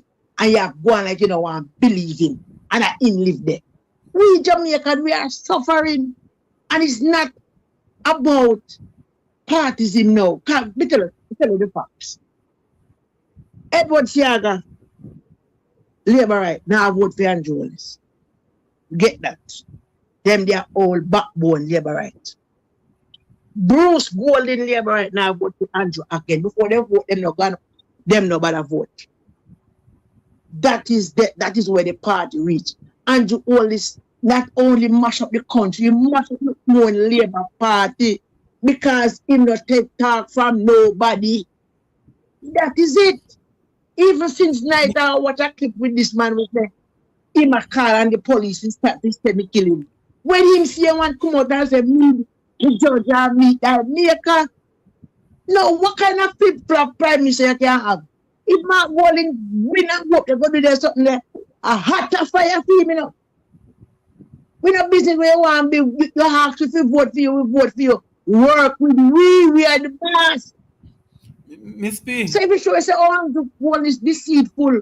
So what you do with the police now? You rev them up and fling them out there. And then go out there and then do what them fi do. And when people start to ball now, he might take away himself. And that he do with the one of them, you know? Miss P, you remember? And that he do with them. Miss P, Rev them up and fling them out there. Yeah. Headboy talking to you. Go ahead. You remember when the JLP had its internal elections, right? I was close to the politics then. And let me tell you, a friend of mine said to me, look at what is happening in the JLP. And Tufton came out and said it. Him said the man not like bright people. The man is intimidated by bright people. And remember what Ardley Shaw said about him? That the man is a dictator. Him and Desmond Mackenzie walk the line. So if internally within the Labour Party in 2013 when they had their internal challenges, Andrew Holness behaved that way to his own party affiliates and party members and supporters. What say his behavior to Jamaica? Not true, Headboy. Not even Dalrymple was with him. No. Dalrymple licked upon him. I can remind you, You remember? Chuck, the biggest hypocrite in the Jamaica Labour Party is Delroy Chuck, right? Because Chuck is making noise because Chuck get a walk. But remember, Delroy Chuck never supported him either. Hello? A lot of people don't remember. Yeah, listen. Delroy Chuck was the only member of parliament from Kingston and St. Andrew, right? Because he had Carl Samuda with him, right? He had himself. Remember they have, and he had Desmond in West Kingston. Delroy Chuck did not go with him, and Carl Samuda went with him, and one of his councillors did not go with him. In Stony Hill, the same. So a lot of them know who this guy is. This guy is a dictator, and I'll say it with no apologies. Andrew Holness is on the path, not on the path, is on the path of being a dictator, and he's backed by some persons who believe that them could come and change the narrative. Look at the first narrative. I see something the other day. Andrew Holness said Bustamante returned to Jamaica in 1910. But when you look at the history says Bustamante returned to Jamaica 1935, just before the labor riots. The BITU that Andrew Holness them claim that Bustamante farm was not the BITU, it was the Jamaica's Workers Union, JWU. And he went in, Bustamante went in there and tried to take over it. So what the point I'm trying to make is that the JLP has had a history of dictatorial leaders. It come from Buster, come from Andrew, come from Papa Eddie, Danaval Dance, yeah? And he was schooled by Edward Seaga. And then done so. And the main fact about it, they are dunce. Them don't know history. Then just go in there and do their own thing to suit their own ego. Hold on for me, Headboy. And breaking news? Not really a breaking news, you know. I am getting something on my phone here. I'm gonna bring in this lovely lady here, but hold on there for bring her in. I'm getting something on my phone here, Headboy, and I want you to investigate this for me too. I can say it in here. It's alleged. I can't prove this yet. That Sandals Royal Bahamian has Jamaicans working in Bahamas without no work permit. And the Jamaicans have been hiding from Bahamian immigration officers. This person who sent me this,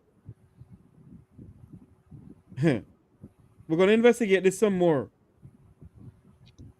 But what this person is saying, if this is true, let me not go any further more with this, but I'm going to investigate this. Let us welcome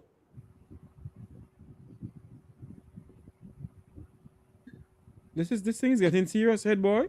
Let us welcome our good friend here. Miss P, you still online with us, sir?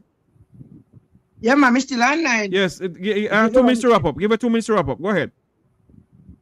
All right. So what I'm just saying to the Jamaican people them again, look in your life, see how you live, think of your future when you go to vote. And Mr. Prime Minister, every time you open your mouth, you put your foot in it. And to the Jamaica Constabulary Force officers, rank and file especially, it is once a police and twice a civilian. And Yes. all I want to come from poor background. Yes. And I eat back. Gone back at class. Thank you very much. I have with us on our platform Walking in Divine Purpose. Welcome to the program. Walking in Divine Purpose. Thank you for Welcome to the having program. me, Mr. Jeffrey. Thank you so much. Hi, Headboy, how are you doing? Those in the chat, in the back, listening in. Very interesting night. I must say, I'm so happy that I was able to join in. And as a first time, voter, I'm new to politics, so I'm here learning with my books. But I tell you, Mr. Patrick, wherever you are, I would not want to be in the room with you alone.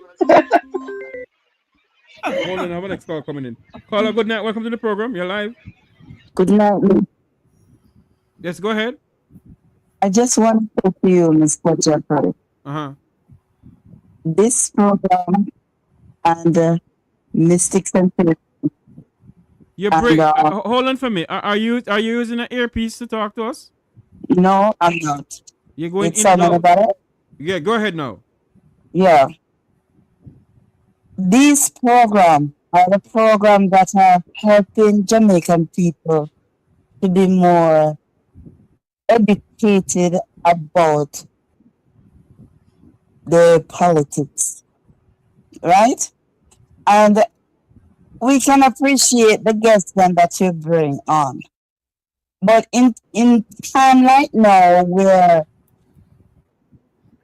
everything is at stake, we cannot afford for no ism and schism with anybody that comes on to speak about what is taking place in the country.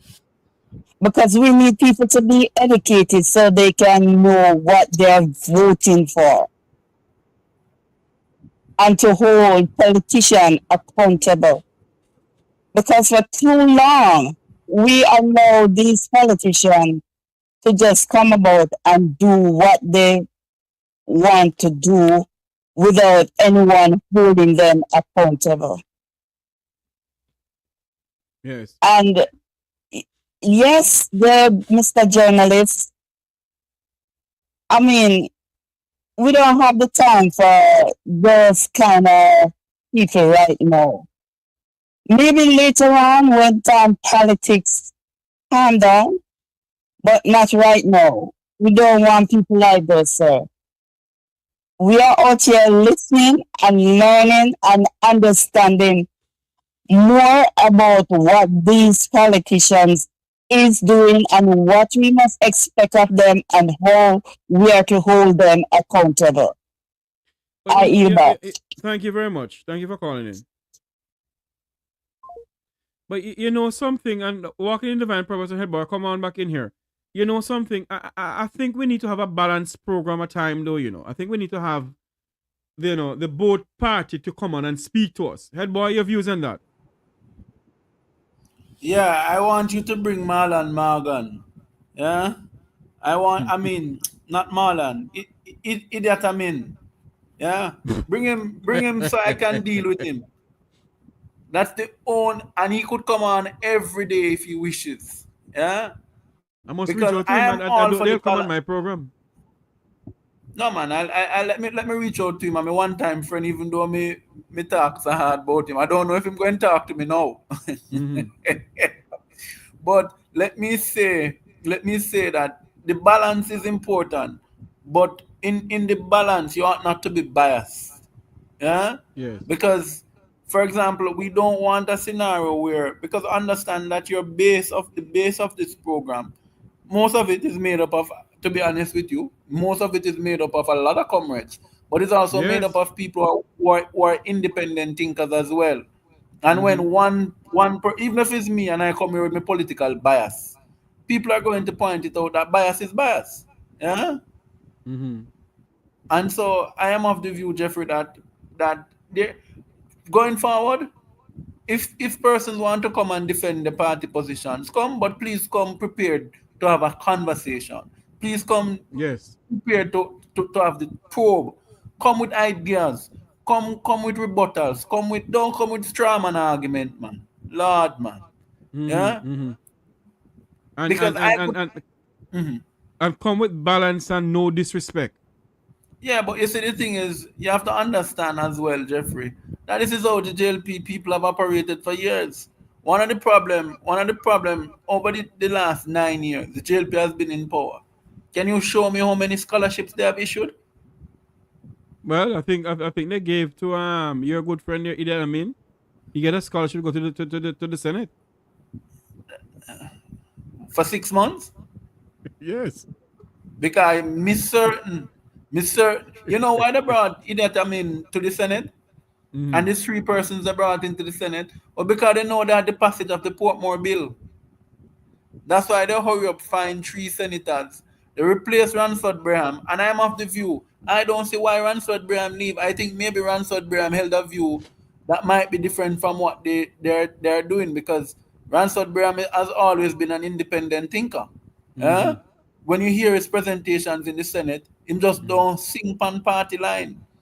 Right? You have a man in the Senate by the name of Arbin Hill, who was almost declared persona non grata in the Middle East, but he is our Middle East advisor for investment when nobody know wants to see. Yeah? The question Headboy, must take over 2 minutes for me, and I have Walking in Divine Purpose online. Take over 2 minutes for me. I'll be back in 2 minutes. No problem. But I am glad. I want to commend you, my dear lady, for the work that you're doing. Yeah. And as you say, you're a first-time voter. You don't have to tell me exactly where you live, but you know the name of your constituency?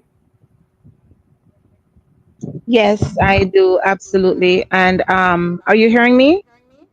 I'm hearing you loud and clear. Okay, great. Yes, I do. My mom, my late mom, and my dad, they are renowned. I'm PNP. So I was not into politics because I didn't like the whole, I used to say all politicians, they're liars. But I am into it now, and definitely I don't like the way the country is going. And my vote, I know that it can make a change. And of course, I don't like what Mr. Holness is doing. There are so many things that I dislike. And there are a few things on the PNP side that I would like to see better. But for me to make my voice be heard, I think I need to take action. And the action is to show them which side. And definitely it's for the PNP. Why? Because I've not yet seen what Mr. Mark Golding can bring to the table. And I like what I'm seeing so far.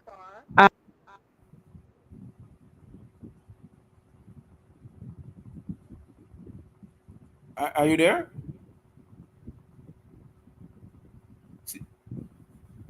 It seems that are you there? It seems like we have had a technical glitch. Okay. You're hearing me now? I'm hearing you now. I didn't hear the last things you said. Yeah. Okay, sorry about that. So I'm saying that based on, I have to make my voice be heard. So saying that you're not going to vote, you don't have to say, all right, you're my PNP, I'm a Labour, right? But if you're going to vote for a party, what are you bringing to the table? What is it that you see that you can vote for? Right now, the current Prime Minister is not doing one thing that is positive. For the 9 years, I don't see anything that I can say definitely that I would vote for him. The education system run down. We don't have any road. Our school system right now, the hospital, everything is down, right down to the ground. And we are importing things that we can grow out here. And the late Roger Clark, he said it, grow what you eat and eat what you grow. So definitely, and I have Paul James in the chat too. Definitely, I am I'm praying for you because I know right now you're covered and you're not seeing what they're seeing. The 3 trillion that is missing, we don't hear anything about it. I have a movement that I am doing.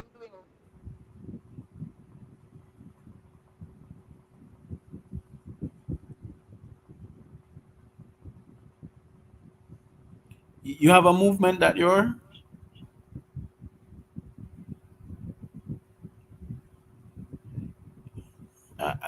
mic seems to be disconnecting.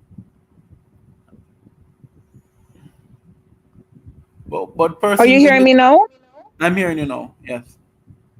All right, sorry about that. So with the movement, it is about I talk to people who never voted before. What would they like to see? I also sent some of the clips to Mr. Jeffrey.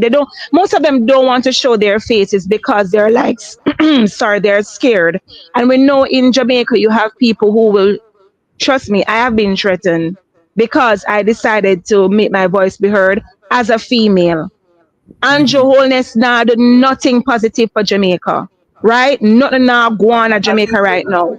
As you say that, do you you don't, as I say, you don't have to say which area you're from, but which constituency are you registered to vote in? That is in Old Harbor. Oh, so you're over by Wami, Mama Lashi. By Mistress Mama Lashi. Yes, and then people down there them turn up.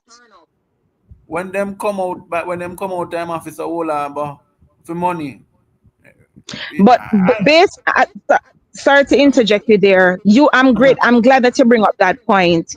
There's a young lady who came to me. I will let her name be unknown. She's a diehard labor rights, and she said she's not going to vote. She's in a situation right now where she went to see Mr. Warmington for help. And he said to her that have you ever voted? She said no.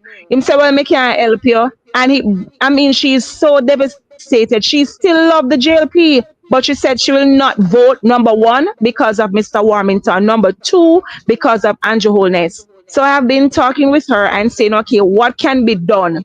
And she's like, all right, what can you do for me? And she's gradually changing. I'm not trying to buy her over to PNP. You understand? But I think Jamaicans are not educated when they come on to politics. They're like, they grow up with this diehardedness. I grew up being a JLP. I grew up being a PNP, so I must be whatever P. But if we love our country, Jamaica, and look at the state that we're in right now, that we need to take Jamaica to another level. We should not be importing pepper. We should not be importing ice. Mr. Bolt money is missing. We need to talk about that. We need to go on the streets and demonstrate. I'm not talking about in any building. I'm talking near the hotels where the people, the visitors can see these things. Let it go as far as it can be because we are tired of the dictatorship. We are tired of Andrew Holness. And it's no joke. And in my community, and the group that I have, I can tell you that they're going out to vote. We went and we got enumerated and we collect our cards. And trust me, they are all PNP, but make no joke, not because we're voting for PNP. We will sit down and watch this country go back to where we're trying to bring it to. And this is what I want to commend you on that, because you see, Southwest St. Catherine is a respectable seat. It's an area with a lot of educated people, a lot of professionals, by the way, who toil hard and bought their properties there in Southwest St. Catherine. And to see that the people of South St. Catherine have this poor and silly excuse as a member of parliament. But when you refer to the case of the young lady, this has been Warmington's experience for years. He has said it on the platform. If you don't vote, don't come to me. Yeah? If you don't vote, don't come ask me about road. Yeah? So we know that this has been Warmington's modus operandi. But whilst he's behaving bad, I want to remind him that there's a doctor called Kurt Wall that is well loved in Old Harbor, that the people love, that has been with the people, that has brought service to the people. And you saw last night that meeting in Portmore, he was on fire. And so I'd love to see what would be. I believe I'm not predicting a win in Southwest St. Catherine, but I know it is possible because there are a lot of persons, even though Warmington will get 10,000 votes, there are a lot of persons in Southwest St. Catherine who just don't vote because they're turned off by Wami. They just don't vote. But when you have a credible option, they should. Sorry, go ahead. Go ahead. Yes, I was saying sorry. And that is so true. I mean, the young lady, she wanted, all right, she wasn't working and she was like, all right, can I get something? And it was a little bit in depth, which I cannot share here because of confidentiality. But she Of was course. broken and she's like, all right, what can be done? And we don't, it is a stigma that we don't want to see. I went down Coronation Market and I see the state. It is crazy. People working less than minimum wage here in Jamaica. And what are we doing? We have a voice. We are the CEO, but we cannot be cowards. We have to get up and talk and fight. There's so many times Mr. Jeffrey reached out to me and said, be careful down there, Cam, but I don't want to hear anything, but I'm saying, like, you know what? I have a daughter.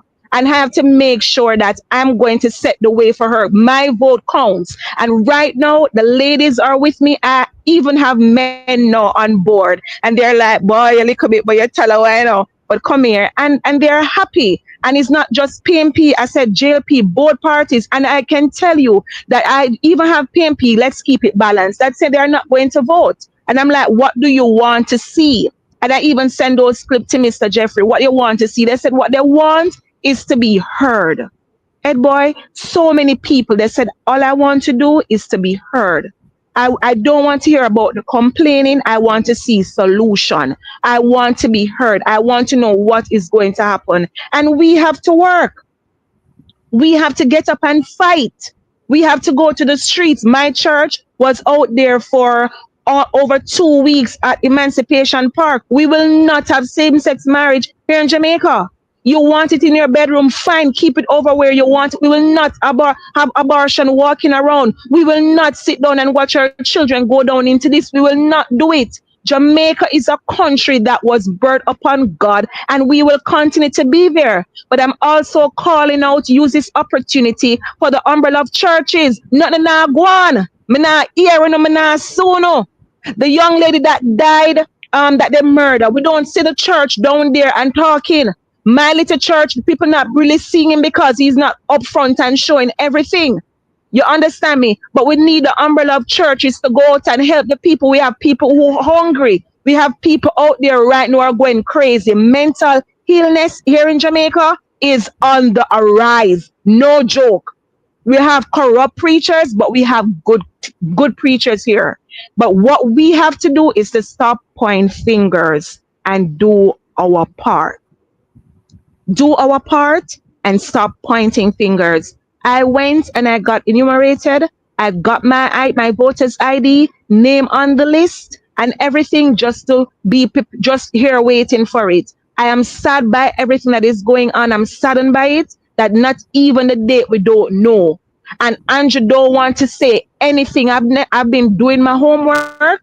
I asked Mr. Jeffrey, I asked Mr. Rottigan, I asked Andre Stevenson, I asked even Mr. Isaac, what all things that I don't know. And yet still there are things that I don't know same way, but I'm saying to all of us here tonight on this platform, Jamaica can change, but we have to just stop the point finger and expect one person to do it. We can come together, the movement. Let Andrew see that we're tired and we're fed up. We want the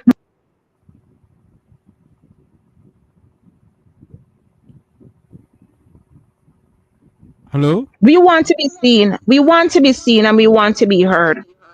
We want people to can come be confident, with confidence, come to us and say, this is what is going on. We don't want to see no more zinc fence and people bathing outside downtown Coronation Market and people don't even know what food coming from. You have people don't eat. It is crazy. Walking in divine purpose, I sit here and I listen to you. And I can hear the passion in your voice. You talk about we don't want certain things in our country. In the 2024 Conference of the People's National Party, Damian Crawford said this. As far as I'm concerned, Jamaica is still a Christian country. We know that because the anthem is a prayer. And the PMP is still a Christian party, because with steadfast assurance, God will look down. It means something to be a Christian country because we should live by the principles of Christianity. And it means something to be a Christian party because we should be guided by the principles of Christianity. And one such principle is that God is the Father. And the Bible said, who among us, if our children ask for bread, will give them stone? And if our children ask for fish, we'll give them serpent. Too many of our children are receiving stone and serpent from the Jamaica Labour Party.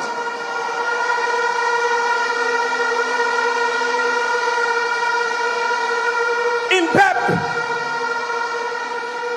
13,000 children this year did not achieve proficiency in mathematics. They asked for bread, they were given stone. 11,000 children did not achieve proficiency in English language. And then when it comes to CXC, it gets worse. Because 18% of Jamaican children get 5 subjects, including maths and English. And then I hear that the Minister of Education is seeking a promotion. What can go so?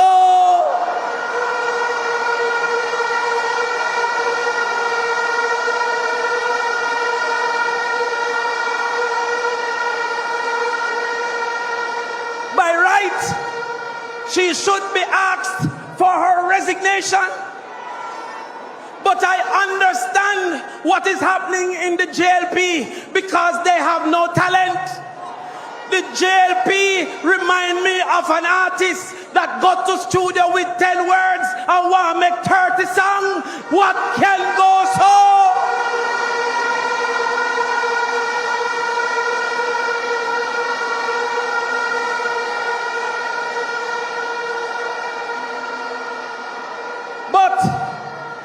We have found the stone heap and we have found the serpent nest.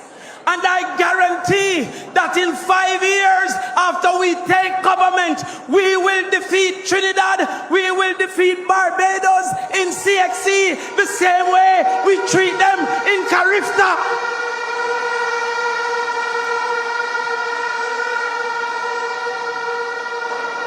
The first stone heap that must be mashed down is that of absenteeism. In the rural area, 37% absenteeism. And in the urban area, 18% absenteeism. The first thing we're going to do is make sure we have boarding facilities for at least 30% of our school population. And then we are going to give 1 meal per child in school. The JLP will quickly say, how can we afford it? But let me tell you something about afford. They say they can't afford 1 meal per child in school, but they will afford 3 meals per adult in prison. What can go so?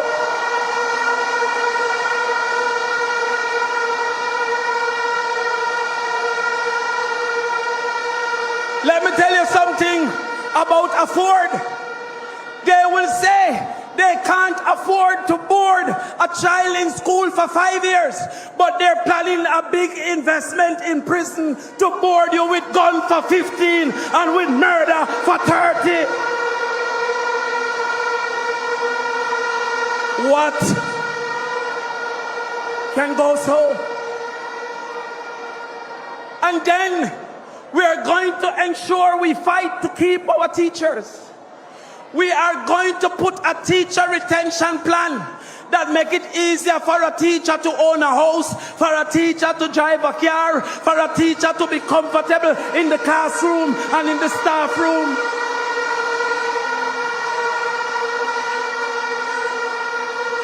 We will meet with the embassies and our friends from the embassies who wants our talent to help us to prepare an investment so that they can get and we can have and our children aren't left without teachers.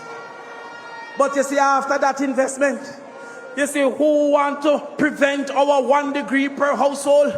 You see who want to have our children being recruited by gangs and molested by adults. I am giving you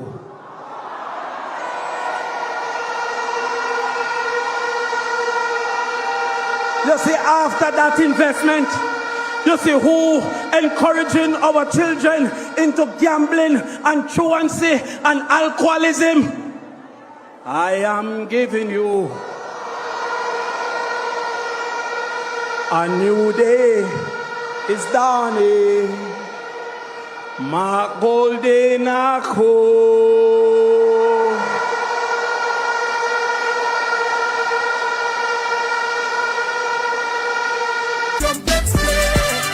Peter Bunting, who was the PNP. You know, oh Lord, Headboy is gone. Walking in divine purpose. Your take on this? And I'm not sure what happened. Yeah, he went. Go ahead. Okay. All right. I really love this. And of course, I'm a big fan of Mr. Damon Crawford as well. And education is the key to success. And also, the JLP don't want, as someone said in the chat there, Grace Lewis, JLP don't want the PNP people in power because there are so many things happening. They're fighting, and the PNP, the Prime Minister said something that I've been thinking on. Also, members of the party, that they will win by any means. I would like him to elaborate on that. What he means by saying that is a threat, you know, because you're telling me that you will do anything at all to stay in power. We need our children to evolve. We need people out there. I mean, as I said to someone on Mr. Rattigan's program the other day, I was on it Saturday, and I said it in the chat, and I said it to someone. We should boycott KFC, Burger King, all of them, and support our local farmers, support our food people on the street side there, support them. Of course, teach them about healthcare and how to deal with business. And people might come down on me harsh and said, why do you want to do that? We have to look to them as well because they're having a warm time, you know. They're having a warm time. You need to understand that they buy the meat, they buy the chicken, they buy these things, and you have people criticizing and saying you're going to buy fry. The KFC is the same fry they have, the same fries. We need to build up our country by supporting our each other, support each other, our friends, family. The hate game, it can't be. You know, like me, you know, like that the one day. We can't be like that. In All Harbor, you will not, I mean, the amount of Chinese people that own a building, you will be surprised down there. And it is taking over Jamaica. Education is very important, and I would love to see Jamal come back. You know that my mommy could not read and write, Mr. Jeffrey, and she said it's a Bible. The Holy Spirit taught her how, and she went to Jamal all because of the help of Mr. Michael Manley. We can get back Jamaica to that place. But Jamal isn't existent, but they give it a different name. Yes, they give it a different name. I saw that, but I'm talking about everything is so the price is on. A lot of people don't want education because they said, all right, here what? I can just do one little selling on the street. I don't need to know about reading. I don't need to know about numbers. And some they will rather to send their children because they don't have enough money. There's a lot of things is going on, and Grace Lewis said, I am not in Jamaica, but I will do everything in my power for my people in Jamaica to vote. And we have to go out and do our part. We cannot sit down every day and talk. We have to get up and do. Jamaica can come back, you know. But we have to do our part. We can, but we have to put away the whole politics thing that I'm a PNP, I'm a Labour, right? Make that stay till after and bring back the country first. I hate that we cannot even walk on our beaches. My daughter asked me about Blue Lagoon. I've been there so many times and it closed up. It can't work, Mr. Jeffrey. We don't have anything right now in Jamaica. We have to go to the streets and we have to, I'm not just talking in a building, but on the street side, the road side. As what SSL says, not even the national anthem is not in school anymore. And he's talking the truth. The national anthem is not just words, it's a prayer. So hold on. We have to look back to that. Hold on there. You're saying to me that when they have devotion, okay, we gotta go now because the song is on that means we have to wrap up now. So you're saying to me that the national anthem is not being sung at devotions anymore? Only on Jamaica Day. I beg your pardon? Only on Jamaica. Now, let me tell you this. There's a particular teacher, I don't know if she will want to come on the program. She was called up in devotion to pray. And they said, don't use her to pray because when she starts, she's going to start speaking tongues and she's going to take too long. We just want to, someone just do something normal. And let me tell you, after that, when we had an event and they play all type of secular music, Beyonce, you name it. And I'm talking about a well-renowned Catholic school. And when you open your mouth as a Christian, you are beaten by it. But we will talk, definitely. Yes. And thank you so much for having me. Thank you, everyone in the chat, for coming. Thank you so much for coming on. Thank you. Want to say thanks to... Of course. You're welcome. Want to say thanks to Victor Cummins, former Member of Parliament, former State Minister in the Ministry of Agriculture and Lands. Want to say to Mr. Donovan Richards, Patrick Maitland, Wilfred Radigan. For all those who come on the platform, Headboy, thank you all very much, my co-host Headboy, for coming on. For my one of my producers in the chat, Walking in Divine Purpose, for coming on to the program. Tomorrow at 7 p.m., we'll be having Mr. KD Knight, King's Counsel, former Minister of National Security, former Minister of Foreign Affairs and Foreign Trade. He'll be speaking to us on his views, what is going on in Jamaica, and the upcoming general election. That'll be a very robust discussion. So join us tomorrow night. My special guest will be former Minister of National Security and former Minister of Foreign Affairs and Foreign Trade and former Senator Sir KD Knight. He'll be my special guest tomorrow. Until you hear my voice again, remember to like, share, and subscribe. Like, share, and subscribe to the Make We Talk Jeffrey Tavares YouTube channel. Until you hear my voice again, I am Jeffrey Tavares saying so long. May God bless you. May God bless our island home, Jamaica land we love. Good night, everyone. Make we talk. Jeffrey Tavares represent yard and broad and the entire diaspora. As long as it affect the life of our nation, uncover the truth, make we reason, make we talk. And we don't care about no vumva viva va, no upper echelon, nobody is not above the law. As long as it not help Jamaica, make we talk. Make we talk.